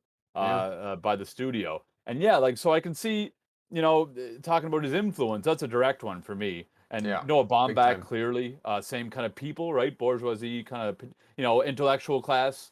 These, not about billionaires or necessarily the working class, people in the middle, and their daily lives. Yeah. And there's more Well, that I'm like probably not I thinking feel of. like Bombeck, if he I haven't really got any sources of any of these directors besides obviously Sean Baker there talking about Rohmer in any great detail, but for sure if you're looking at someone like Bombeck, like I feel like Linklater is such an outlier. Like Linklater doesn't feel like he's making, like the way we say Ozu makes the most Japanese movies and Rohmer makes the most French movies. I don't feel like Linklater makes the most American movies. Maybe he makes the most Austin movies. That's what I meant. He's from Yeah. Austin. He makes Yeah. these specifically Austin films. Like his first big one, I should say, not his first one, but his first big one, Slacker, right? Slacker, yeah. So Austin. Days Confused, so East Texas, right? These guys are all Texans, but don't really have much of an accent. Boyhood is America. Very good comment. Yeah. Boyhood is America, but also because it specifically talks about this kid growing up in Texas, right? Yeah. Even his documentary about his old baseball coach. That's another thing I find funny about Linklater. He's kind of this like straddles his line between this kind of jock guy or whatever you want to call him, and an artist. Because he was right? such a big baseball guy. Yeah. He was like quite a good baseball player, actually, apparently. And that's kind of expressed in Days Confused. The main character's a pitcher, like he was. And in Everybody Wants Some. I mean, those guys are. Yeah, they're a baseball team. Those are all team. like scholarship dudes in college. Yeah, on a really good baseball team. But baseball's a funny sport in America. It's not like it's like. Well, baseball. I feel like baseball has a kind of similar trajectory to rugby in like Ireland and the UK, where it's like. There was a time not that long ago where it was just a bunch of big fat guys. Well, maybe that's the only connection. It used to be a bunch of big fat guys. Boyhood is America. Well, yeah, Boyhood is. Well, this is the thing. Is like, Boyhood was definitely my experience of America, and my experience of America was every summer I'd go visit my uncle and I'd see my cousins who were a year older and I'd see them for like 6 weeks. That was why Boyhood for me felt so American. But there's I don't know, like America is such a I don't know, there's times where you're like Americans are just American, and then there's other times where you're like certain parts of America are so separate from each other, and the experiences of different Americans in different cities and different states are so different from each other that. But there's certainly, for me as like an outsider coming to America, Boyhood, yeah, I couldn't argue with that now. I would say that's my experience. America is very regional, more than probably even France or somewhere, because like I grew up going to New England a lot. It's so close to where I grew up, and I had a lot of connections to there. So I'd always go there, and then later as I got older, I went across the Midwest through Chicago, over through like Montana and those places, and that was a distinct place as well. Yeah. And then I also went by myself. I went from Florida to California. Yeah. I mean, and I took the bus for half of it up to Texas, and just the people you meet, it just really is, it's this crazy melting pot where everybody's still, the thing that keeps them all together is the fact they are American, but there is distinct cultural differences when you go through these places, right? Yeah, that's why I say he's Austin, right? Yeah. Well, like we've both lived in Asian countries, so we've both experienced firsthand the incredible difference between the cultures we grew up in versus like a culture on the other side of the world. Oh yeah. I mean, this is one of the great secrets of I suppose being an Irish person is how very similar like Ireland and England culturally really are, like the average person, or even like the average Western European.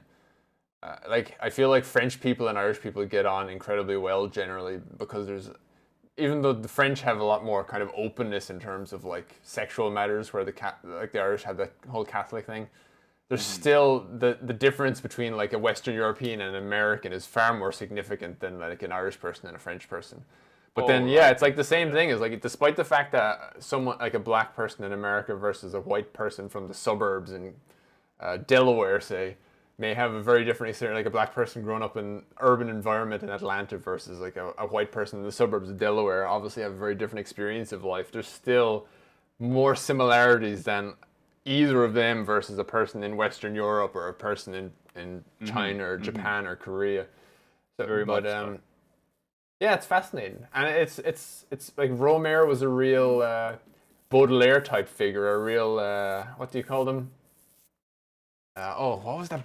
What was that Baudelaire thing about the people who just go around looking at yolks? Oh, there's a fucking Flaneur, a flaneur. flaneur. Yuck, Like I had it on my Rohmer was a tongue. Rohmer was a true flaneur. Je suis un flaneur as well, my friend. Yeah. I fucking love that term. Yeah, it's a good one. It's a great one. Is it Baudelaire that they put on in the 400 Blows? Is it Balzac or Baudelaire he puts on his wall? I can't remember. There's a whole lot of Balzac in these French New Wave movies, and I would know a bit of French literature, but I've never read Balzac, because like he wrote like 60 novels or something. Didn't he write? Yeah. There's the one I'm always telling myself that before I die I'm gonna read it. His great like 70 fucking or 70 volume work. What the fuck is it called? Yeah.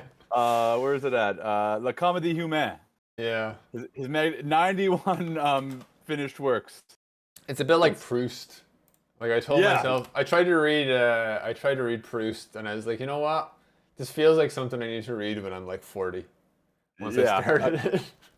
I've already told myself when I get to a certain age, I'm just going to try to read as many books as I can before I die. All the ones I've been piling up all the years that I haven't gotten around to yet.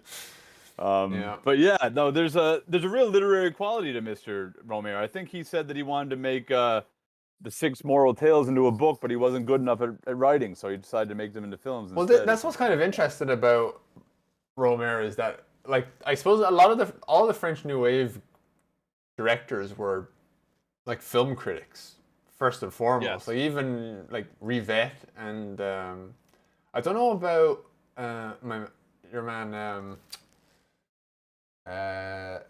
Rene. He like I tried to watch Rene Dernier and Marienbad recently, and I was really not on board with it. But he did Hiroshima Mon Amour. Yeah. One of my early entries into that world, and I really enjoyed it. I gotta watch it again though. Maybe my tastes have changed. But like those guys are like all kind of super intellectuals in terms of like film style and things like that.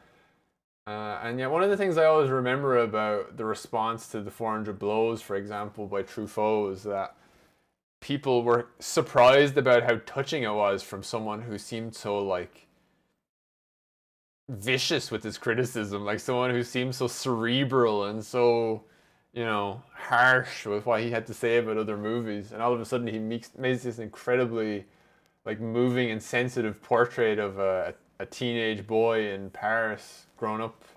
It's like it's funny. We talked in an earlier stream about filmmakers who make it too personal of a film. Yeah. Like the 400 Blows is his early life. That is him. Mhm. Like all that stuff that happens to young Danielle, right? That's his life. Yeah. Not his last Antoine, right? That Antoine happened to him. Antoine Douanel. That's a line from one of the movies. That's his life. His mother really did put him in the truancy place and all these things. He did grow up with his grandmother, but the only difference was, she showed him films and literature, and he's largely self-taught. He's kind of an amazing guy. He famously made fun of Spielberg the entire time he was on Close Encounters, saying he was just an idiot. Yeah, like saying how he's just like you don't know what you're doing or something. Like you don't know, like you don't intellectualize any of this. You're just kind of for the popcorn and all that. And Spielberg was very patient and was like, okay, you're just going to be the French guy in my movie. Continue being French. Yeah. But yeah, no, these guys are kind of towering intellects. Something. It's kind of like that's why it's amazing that the movies end up being so kind of, besides Godard generally, I think the rest of the directors end up making movies that are so, again, excluding fucking Rene. I'm not really a fan of Rene, but Truffaut and Rohmer and Rivette make these movies that are incredibly like sensual, or I guess that's the word. Yeah, it's like the feeling in Rohmer's movies. Oh yeah, here's not anything. I had a clip of the guy who wrote the novel of Call Me by Your Name. Oh, And he was talking about his love of Rohmer as well. But I remember the Nerd Writer actually, who we watched a video of his last time when he was doing the vase in late one of the Ozu movies. God damn! Ozu just likes fucking with us from the grave, making all What the those fuck was it titles called? so close to each other. Yeah, but Early spring, right? Well, no, it was one of the, whatever. Oh god, but God damn it, Ozu. But yeah, the Nerd Writer did this video that was like talking about the movies that influenced Call Me by Your Name, and there was like a lot of here. I'll just play it on the side. Goddamn late spring. Well, it's like it has these movies that have this kind of warm, summery feeling, and like well, yeah. Here's like some Merchant Ivory stuff he's talking about. Like I can't play the closed captions, but there was like Un Nos Amours by Maurice Pialat. I don't know if you ever saw that one with Sandrine Bonnaire. That's kind of that's this one here. It's kind of a rough one to watch because for some reason Maurice Pialat really loved just having the actors beat the shit out of each other, like actually, like just literally like punching each other. Oh, I'm not into that. So it's pretty tough to watch. Like he's like the real scumbag version of Rohmer, I would say. Nah, I'm good. But yeah, you've also got like the Merchant Ivory stuff. You've got well, this is Merchant Ivory here. And they've all got that Rohmer thing that didn't happen in movies before Rohmer at all, because Rohmer was like, these are so essentially color films. Like you don't get this stuff without color, and it's hard. Fucking Armie Hammer's now been also cancelled for his cannibalism, so it's okay. As an aside, is that for real? What? Is he really a cannibal? Like, what the hell's going on here? He's definitely been dropped from all the movies, whatever. But here's I Know Some More as well. So this is Maurice Pialat. But yeah, this is more of that just kind of summer. Like for me, I think the first Rohmer movie I watched was A Summer Tale, and it really had like for me it was definitely that my memory of being a teenager in the summertime, getting away from your parents or whatever, and just like the failed expectations and stuff like that of what the summer was going to be. Like the images of like wandering around. Oh, this is Renoir. Another very big influence on them was Mr. Renoir. Oh yeah, definitely. Yeah. Oh yeah. I mean, the thing about the Rohmer movies is that they feel like Renoir, like Pierre Auguste Renoir paintings, and like Jean Renoir's best movies, I suppose, feel like his father's paintings in a lot of ways. Very much feel like every frame of painting is something we all hear on the fucking. Well, whatever, look at this. This looks like a Renoir painting, like. It really does. Look at that. The foreground like that. I'm gonna do the damn comparison. Do it up. I'm gonna do it now. I just this was not pre-planned. Maybe I will never find it. But yeah, I guess really... Renoir always had that element that I really loved as well. Or maybe it's Monet. Am I thinking of Monet? I think I am. Wasn't that Monet did there was a one of the Impressionist paintings had like the painter drew his own wife at the top of the hill. At the bottom of the hill, that's Monet.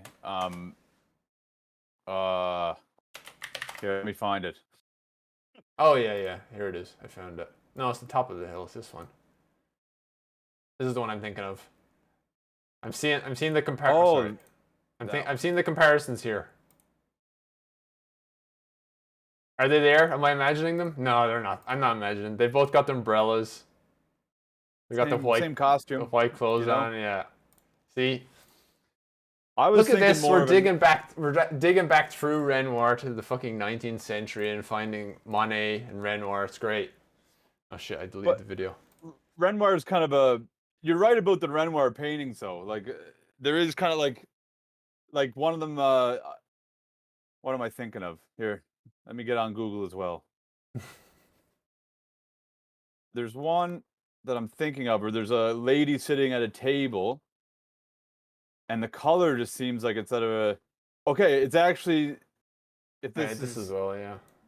like In Summer is an example that I was thinking of. What is it? A Renoir painting called In Summer, and it just seems like a shot that would be like a dialogue scene, the beginning of a dialogue scene, Oh in like yeah, a this. in like a in a Rohmer film, right? Like, Yeah, and that's even like true.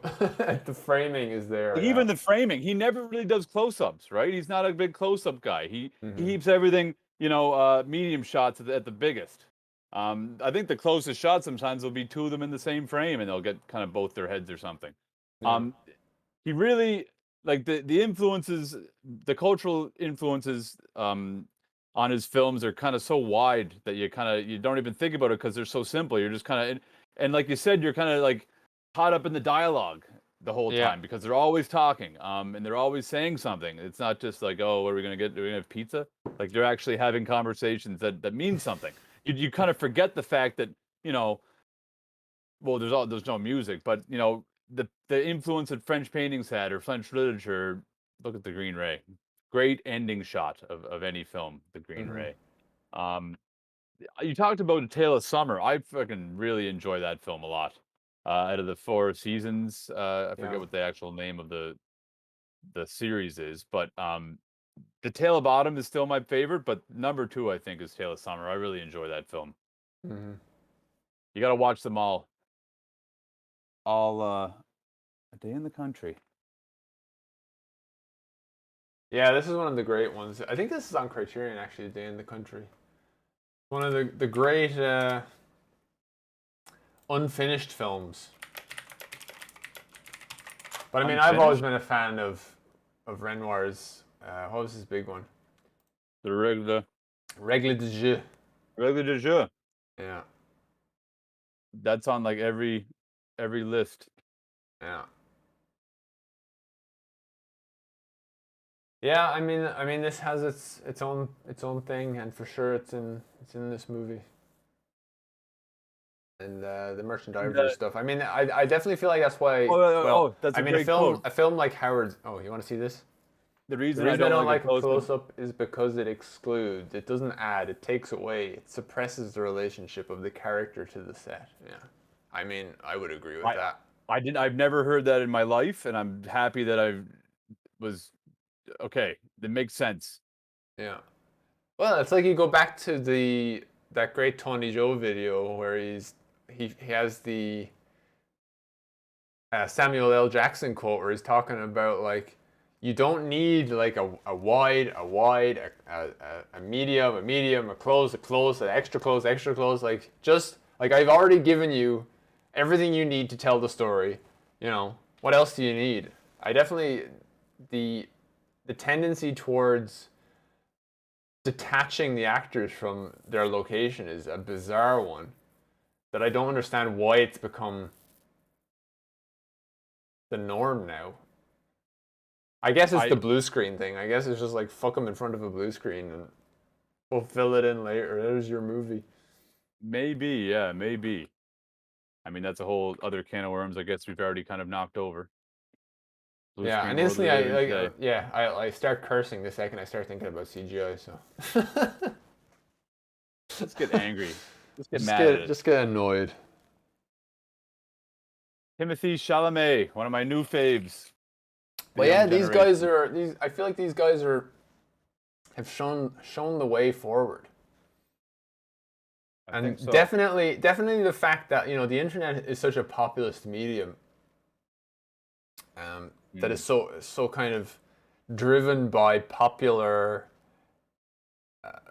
backing and that type of thing that people generally kind of feel like there's no attention being paid to these types of things or these old movies, these great old movies. But it's like, I don't know, I've been watching this stuff for the last 10 years and I'm deeply fascinated. I know I'm not the only person. What I also forgot to mention was how the similarities I saw between Mr. Rohmer and the best times of the Woody Allen 80s, you know? Yeah.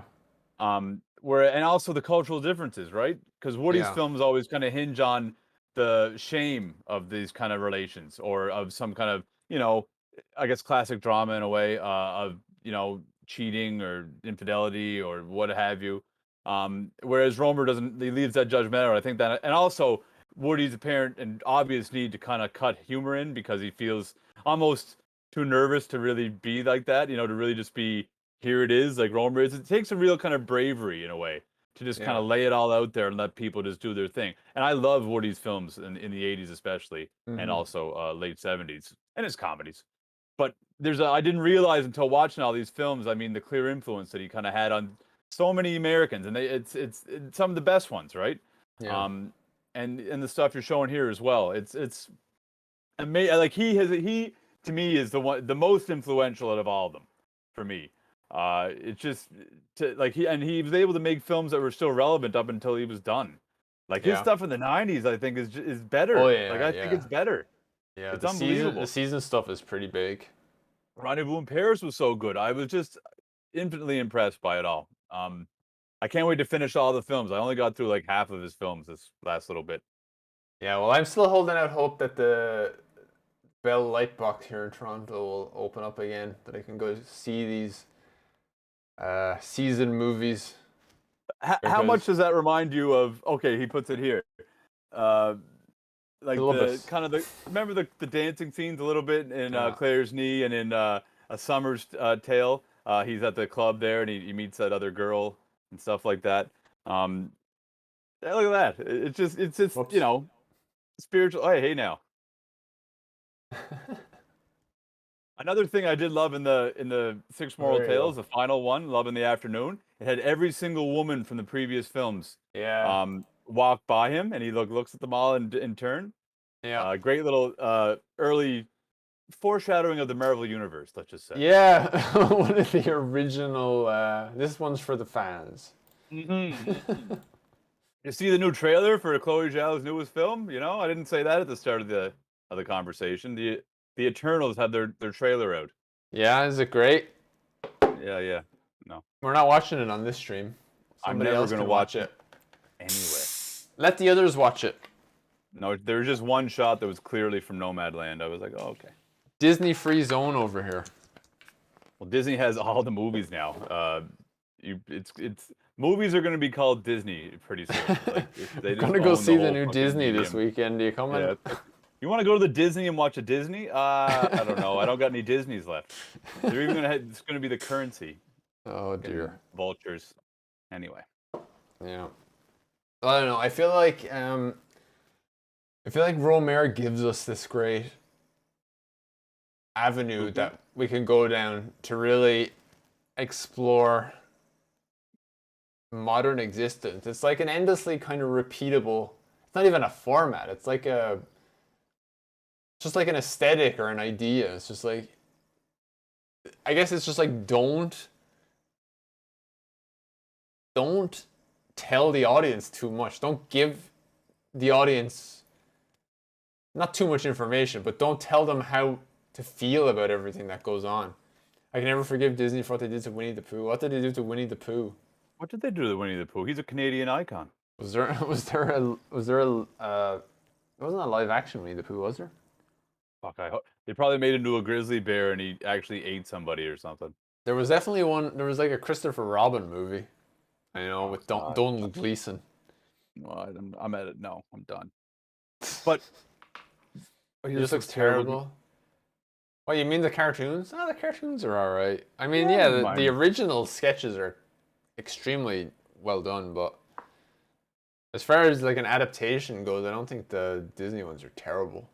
They work for the medium. Famously here in Canada, we have these little cultural short films that would play on the television when we were kids. Yeah. And through those cultural short films, we found out that Winnie the Pooh, the bear, was actually named after a Canadian black bear. Oh yeah. Well, we went to the art gallery of Ontario here, and we saw the whole Winnie the Pooh exhibition. It showed the original Winnie the Pooh photographs. Winnipeg. Yeah. Oh yeah. Yeah. We saw the whole story. It was great. everything about Winnie the Pooh is super interesting until Disney starts dealing with it. Well, let's stop with the Disney right now because I'm going to start saying crazy stuff. No, we're talking about Rohmer. I know we're talking about Rohmer. I'm going to end up diving into the goddamn, whatever you want to call them. I'm not going to say those. I'm not going to say it. I'm done. There you go. That sums it up right there in the chat. Stinky ass cheese. Stinky glitch. Yeah. With Rohmer, it's it's those little moments. Really, it's in a way, it's not. It's where other movies don't want to go. Like just kind of raw emotion in a way. It's not like it's just frank emotion is a better way to put it. Like what the character is perhaps feeling or not feeling or kind of avoiding. But it all kind of gets out there. It's all laid bare because the dialogue is so heavy, I guess. Yeah. So the character is just kind of forced. And I don't know much about the behind the scenes. It's interesting to hear that he kind of bases most of the characters on the people that are playing them. I like that. Yeah. I like that he's able to just kind of tweak it, and I think it makes. Excuse me. I think it makes the performances are augmented by that very, very clearly. Because there's never a character in one of his films that I've seen so far. Well, what's funny about like Aurora, for example, in Claire's Knee is that like in almost every scene she's like glancing at the camera and glancing off like at the crew and stuff. Like she's just not she's not an actor in the slightest. She's just and she has this weird accent as well. Like even as an extremely basic French speaker, I can hear that she has a very strange accent. But she's very kind of uncomfortable. But that's what he says is like I didn't want to give her my French. And I like to refer to say something like Twin Peaks where you had Josie speaking very like overwritten broken English, Yeah. And it doesn't feel to me like Aurora in this is speaking kind of ridiculously broken French. She's just speaking. I don't even know where she's from. It sounds maybe Spanish almost to me. Spanish version of French. But yeah, it's interesting. It is like something that you said earlier that I kind of usually hate in movies, which is when characters look at the camera, like background characters. It almost always drives me nuts.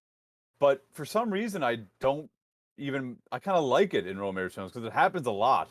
And it just, to me, it just tells me that he's just out there. He's not really, he's not trying to control necessarily every aspect more than trying to make it look like real as possible in that moment. He's just trying to get something done on the fly or what have you. It's very much like almost like an indie spirit or something. Like it's just something that it's not too controlled, right? It's not too manicured. There's very real moments in almost every one of his films, whether forced or meant to happen or whatever. But it just seems so genuine every frickin' frame. Yeah. Look at me saying frickin', my God. And Rohmer's an interesting. I don't know. Rohmer's such an interesting guy to me because he was. I read a little bit about the man himself, rather than the process, and he grew up in a very strictly Catholic household. That's why his name isn't actually Rohmer. He was too embarrassed about his subject matter to tell his mother or something. His mother didn't even know he was a filmmaker until she was like 90 or something like that. True name Jean-Marie Maurice Scherer. Great Eric French Rohmer. name. Yeah. He named himself after Erich von Stroheim and who was the other one? I know this. God damn it, Daniel. There's going to be an important question on a table quiz sometime. Sax Rohmer. Yeah, well, exactly. On the next, he was the author of the Fu Manchu series, which decidedly less prolific and important to me than perhaps Erich von Stroheim, but I'll take it. It's okay. Yeah. Von Stroheim, the great master. Yeah. But I guess Rohmer also gives us this great path towards a properly sized crew. Like he wasn't spending hundreds of millions of dollars on 16,000 grips and 250,000 Alex and 240 million production assistants. His movies really feel like, even Claire's Knee. It's like when they go to Annecy, it's like the town itself. It's like there's a really long shot of what's his name, Jerome. Yes, Jerome. Coming off the boat, and then there's like another really long shot of Gilles with the girl, and those are the two shots. And we cut back to them the entire time they're in the town. Like there's no attempt of I don't know if you needed like permits or whatever to shoot in Annecy back in 1967 or 1970, but they obviously didn't take that time. There was so much of this is this house and this countryside, this open countryside where nobody is policing whether you're shooting or not. Well, that's what I mean about, when I see the characters kind of sometimes spike the lens in his films. It just to me means he didn't have, 4 people marshaling the crowds and making sure this is, pristine and perfect. And okay, we got to make sure that don't look at the camera, don't do this. It's just, okay, there's 10 of us. We're gonna make this film. If that person spikes the lens, so be it. If not, like it kind of works because some of the times the people in the background really are just following the person who's kind of walking by or doing this. It's very natural reactions. And I think you kind of there's a charm to it, I guess is the best way for me to put it. Oh yeah. I mean, it doesn't distract you even. It's like no. Like I suppose one of the first movies I ever saw where there was real obvious street shooting happening, where people are just looking at the camera, was Taxi Driver, and there's like a scene where the camera is mounted on the, what do you call the front of a car in Canada? Hood. The hood? Oh, we call it a bonnet, but we'll say hood. Oh, the bonnet. Yeah, the bonnet. I knew that. On the hood of the car, they've mounted the camera, and you see Robert De Niro say this is the frame. Oh, sorry. Say this is the frame. This. Robert De Niro's like, oh my God, what am I doing? Here. And the car is kind of there, but you see all the people over here, and everybody's looking at the camera over there. That was the first time I ever watched a movie like that, where it was like really shot like amongst people, and I don't think anybody is bothered by that. Like I don't think anybody cares. Like it's like we've worked on set, and there's such an emphasis put on don't let random people walk into the shot. Because you don't want them staring at the camera. You don't want them staring at what's going on. I don't think anybody cares. No. What annoys me though is when I'm watching a movie and I know all that background's being directed. Like I know it's not a real thing. Oh yeah. Someone goes like looks up. Like fucking John Wick. Which is the one with Halle Berry? The second one? I only saw the first one or two. One of the fucking John Wicks, the background is so bad because the background actors are constantly looking at the fucking camera. Yeah, that's true. If it's like people who are hired to be background and they're looking at the camera, it's like, oh come on, like this is game over. They'll be sitting in a cafe and like having this ridiculous conversation that for some reason makes no sound whatsoever, and then they'll like look at the camera for a second or whatever. That drives me nuts. But in these kind of films, it just feels real, It happens as well in Russian Ark. I don't know. You ever see that one?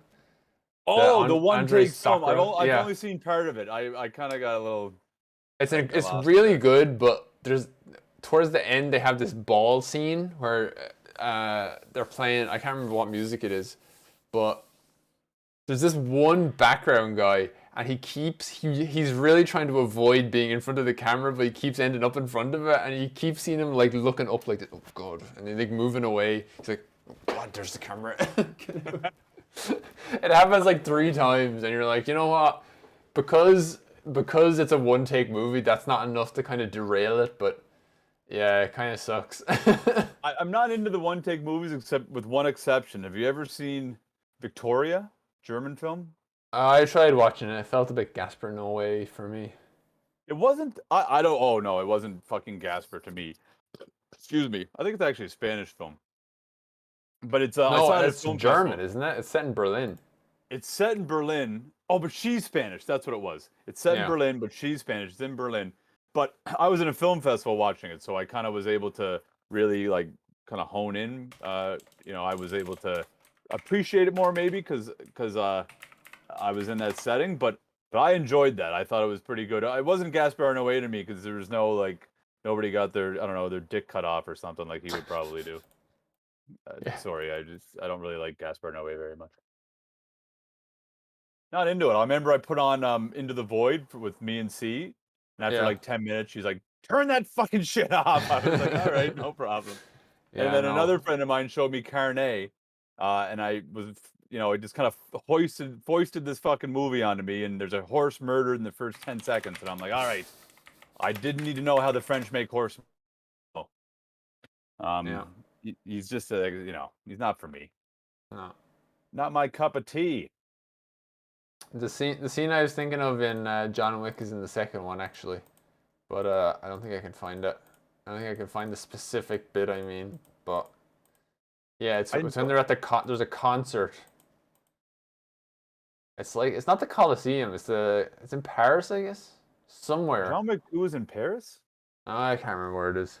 But yeah, it's got that thing. It's like it's when it's actually it was in it was happening a lot in Gloria, which I watched recently. John Cassavetes' Gloria. There's just like a lot of like his thing was that he wanted to shoot in non-Woody Allen parts of New York.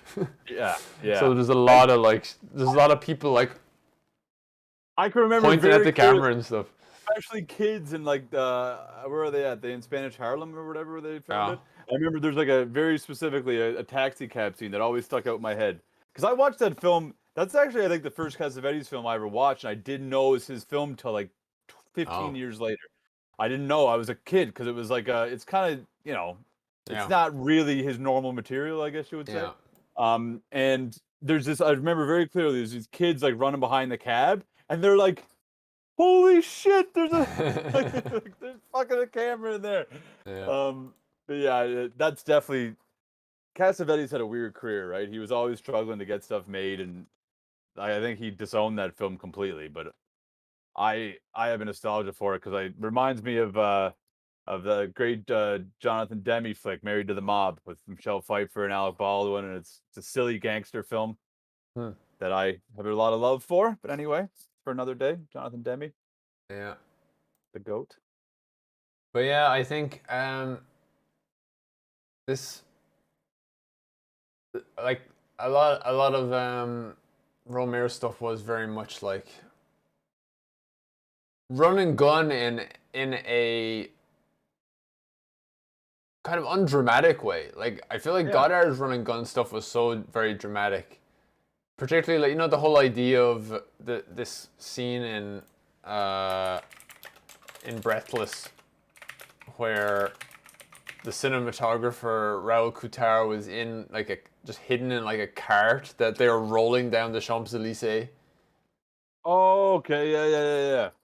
Is that what portion is that? Is that when he's running away from the motherfuckers? Here. This sequence here. Oh, when the little courtship period. So like they're just shooting randomly in the streets of Paris, and Raoul Coutard is in this like. I didn't know he was in it. He's like hidden in this thing, so the camera and everything is hidden. So like, but people are looking at it like, what the fuck is this thing they're rolling down the street? This lady. But like it's what's kind of exciting about it is it's so kind of makeshift. It's so very, I guess it's just not like, oh, this major corporation didn't spend thousands and thousands of dollars shutting down the street. It was just like a bunch of people just were like, you know what? Oh, here it is. I found a picture of it. These people were just like, no, we're just going out to shoot. Here it is. Let me full screen it maybe. Yeah, there you go. So yeah. Raoul I'll tell you one thing. It was inside this shooting, and there's Godard walking beside it. He looks. I think that's his exact costume from the Sing de Leo. I love it. You know what? Say you want about the guy, but the motherfucker had style. Look at him. Yeah. God love him. God love him. And Breathless is like, there's a reason that just hit the world like wildfire. Yeah, I mean, Breathless is a great movie, and I always feel like this moment here always felt not real. Like it was something, or sorry, real. Like someone had just walked in this here, or like this guy. Mm. But I don't know if it was. Who know? Like That may just be me. it could have been. Like I mean, look at the crew. Yeah, that's it. It's like it was just them, and like I don't know about I don't know about France, but I know for sure Italy at this time, up until like 1990, shot completely MOS. So there was never live sound in any Italian film until like they started doing it in the 90s. Hence the spaghetti westerns we all know and love. Well, hence every Italian film. No, but spaghetti westerns, like when my dad showed me spaghetti westerns when I was a kid, they were famous Yeah. for the dialogue never matching ever. Well, the fact that like you had Clint Eastwood, who was an American, with just random Italian or Spanish actors, like everybody reading their lines. Yeah. So I actually remember I was like watching the behind the scenes of or some sort of documentary about The Good, the Bad, and the Ugly, and they talked about how there's a line when Tuco was getting beaten up in the prison camp in The Good, the Bad, and the Ugly, and the band is playing and everything, and whatever the actor who was outside with the band was, however his language was, Italian or Spanish or whatever, he had his lines were more than, his mouth moved more than the word louder, so they changed his dialogue to more feeling because he had like 3 syllables instead of 2, and it's such a better line as well. Yeah. Oh, that's such a great scene, honestly. Yeah. And they're just That's playing just a fucking great movie overall. It's one of my one of the great adventure films. It's for me. It's like kind of, you know, maybe it's the adventure film for me. It's just so epic. Yeah. So epic. Well, we've got 10 minutes left. Do we have any closing statements here on Mr. Eric Rohmer and the Great? I mean, if you haven't watched any of his films, where do you start? Where do you start with Rohmer? Honestly, it's kind of funny. Like, I mean, probably don't start with his period pieces, I guess. But if you're feeling like you want to watch something a little bit more modern, you can step into his '90s stuff or his '80s stuff. Well, The Green Ray, I suppose, is the entry point for a lot of people. Yeah, that was the first one. That's one of his best. That was the first one I watched. But what he's like, they're all similar films to one another, but they're all so distinctly of their time and place. Like his films in the '60s are the '60s, the '70s, '70s, '80s, '80s, '90s, '90s. Like they're very much. And the thing is, he cast people, young people of that time, and they always kind of. I guess now that I know that he made sure the actors played people similar to themselves, that's why it was so effective. He was able to do that just by basically, modeling his characters off the actor. So you can kind of start anywhere. But Green Ray is a good point. That's where I started. And it gave me an idea of what was to come. And then I went right to the 6 Moral Tales. Like there's 2 short films and 4 features. I watched those in order as they were made, and then I went into the rest of his stuff. But honestly, wherever you start, just do it because it's so worth it. If you love film, he is one of my favorites. He's fantastic. I'd say one of the features of the Moral Tales is that it is like, if you're kind of unschooled in moral ambiguity in films that don't tell you how to feel about what's going on, it can be a bit jarring. It can be like, because you'll find yourself in the company of people who you don't necessarily like, and it's not that they're not like Jake Gyllenhaal in Nightcrawler level of unappealing, where it's like super obvious that you're not supposed to be rooting for this guy. It's so much more subtle than that, where you're like we were talking about with Jerome and Claire's Knee, where it's like he's just this really aggressive handsiness and this like almost predatory behavior with the 16-year-old girl and stuff like that. Like it's really, it can be incredibly uncomfortable, like in many ways, to watch the Moral Tales particularly. I don't think it's definitely not as prominent in the later movies that I've seen. Oh, in these ones it is. It's led to a lot of criticisms of Rohmer being misogynistic, which I think are completely unfair. I don't think it's because fair. his female characters feel realistic Yeah, in a I lot of think ways. his female characters kind of exploit the weakness of his male characters in a really effective way. Well, it's like Especially, these male intellectuals who are enamored by these beautiful women who are not intellectuals. Like in the case of Maud, I mean, she is certainly an intellectual. yeah. But like Heide in La Collection is and Claire in Claire's Knee, like they're just your like average girls who are good Well, looking. what I mean is like, so basically he takes these men who consider themselves intellectuals, and even in the case of the collection is they actually outright say they're better than her. Both of Yeah. them say they're better than her. Yeah, like but they're really, horrible bastards. they're horrible bastards to her. But really, they're, she kind of exposes them for what they are, which is just phonies. Yeah, They without don't know. without even attempting to. Like what's great about her in that movie is that she just kind of accepts their horribleness and Yeah, doesn't she like shows them up in the context of the film without saying or doing anything really, just by being herself. It's great. and in this film, the two young girls, especially Claire at the end, just cuts right through his bullshit and Yeah. says, "I never fell into your nonsense." And Yeah. really, it's the egos of these men. And so I guess, if you looked at the content of the film and we're just like, okay, this is all it is, like the straight story of like, of Jerome trying to court these two, young girls.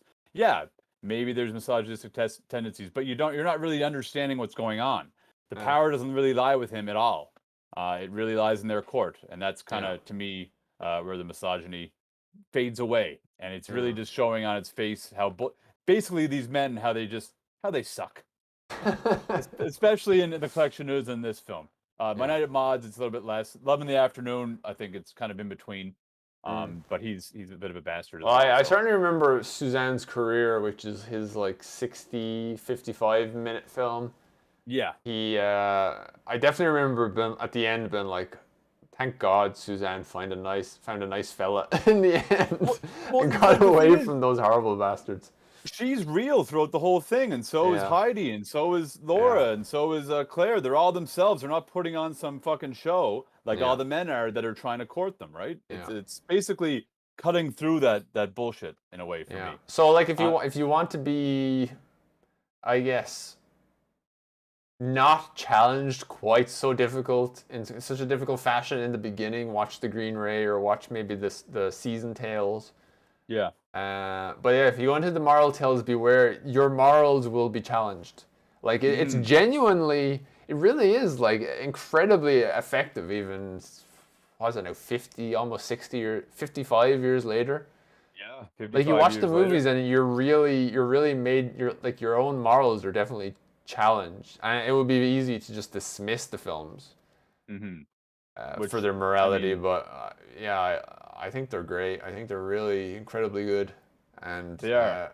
They're for us working outside of the studio system. I think they give a great path forward on how to produce, how to make films. There's a reason that so many people have been influenced by the man, and it's Yeah. definitely not because he was a dirty old misogynist. No. He had something to say about the human condition, which is I think a theme of every one of our shows. I hope. Yeah. Yeah. Yeah. That's that. That's Mr. Rohmer. So yeah, next week we're looking at Fellini. Hell yeah. Is the plan. We never landed on a film though. Are we doing? I think I'd like to do something with Giulietta Messina. You choose. Oh. Well, I mean, I watched The Knights of Cabiria recently, and I thought it was incredibly brilliant and amazing. Let's I'd do be it. happy enough to do that. Or I've never seen Juliet of the Spirits. I think I've seen Woody Allen did an adaptation of it with Mia Farrow that I believe I have seen, but I've never seen the original, the Mr. Fellini original. I don't know if it's as highly rated. Let's I've actually never seen this either, but I have watched Alice. Woody's loose adaptation. So if you want, let's do that one. I'd love to discover this film for the first Why time. don't we do that? Yeah, Let's do because it. I'm deeply enamored with Giulietta Messina as a performer at the moment. After rewatching La Strada and the Knights of Cabiria. Heck yeah.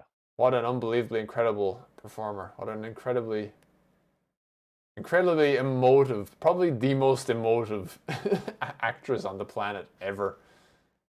She was his muse, right? His wife, by God. His wife, and like his, like what I mean, like his Well, I mean, she basically is Anouk Aimé's character in 8.5 as well. That's what I mean. Like they were Even though she's together not in that film. till he died, right? Yeah. She was in Fred and Ginger and stuff. Yeah, She's a it was prolific. a long and a meaningful collaboration. I think He even appears in his early movies, for God's sake. Completely underutilized. So yeah, I think this time, so 9 p.m. Eastern next Friday, 6 p.m. Pacific, we'll talk about Juliet of the Spirits by Federico Fellini, the great Italian maestro, master. Everybody's a goat. Anybody watching this will think I have COVID. I just keep wiping my brow and blowing my nose, but I don't. I'm just sweaty. Well, that's that. That's where we're at.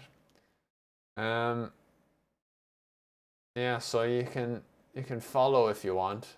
I don't know. I have like alerts and shit set up. I don't know if anybody's following at any point, but I have alerts set up. But it's on like a different Streamlabs OBS instead of regular OBS Studio. So I don't know if it actually works if somebody follows that, like my cool GIF that I set up, GIF/GIF set that I set up. Happens. I'll never know how to pronounce that correctly. I say GIF. Yeah. I might just set up a sock puppet account and follow my own stream just to see if the damn thing works. But one way to do it. I mean, I could just do it. Well, you already follow though, don't you? I could unfollow and then refollow though. No, it doesn't work that way, I don't think. Gosh damn it. Because then it would just be like if you followed and unfollowed and followed and unfollowed somebody, it would just like constantly have your name coming up on the screen.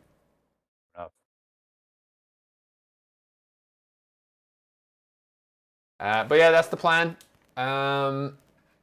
Next Friday, Fellini, Juliet of the Spirits. This has been our Eric Rohmer chat. Again, I'm gonna have been so inspired by this chat that I'm gonna be binging Rohmer for the next week instead of watching Fellini, which I should be doing. But that's that. We're done. Au revoir. Wait, I have to set up my jazz. Get that jazz going. There it goes. Loud jazz music playing. And we're out. See you next week. Bye. Bye-bye.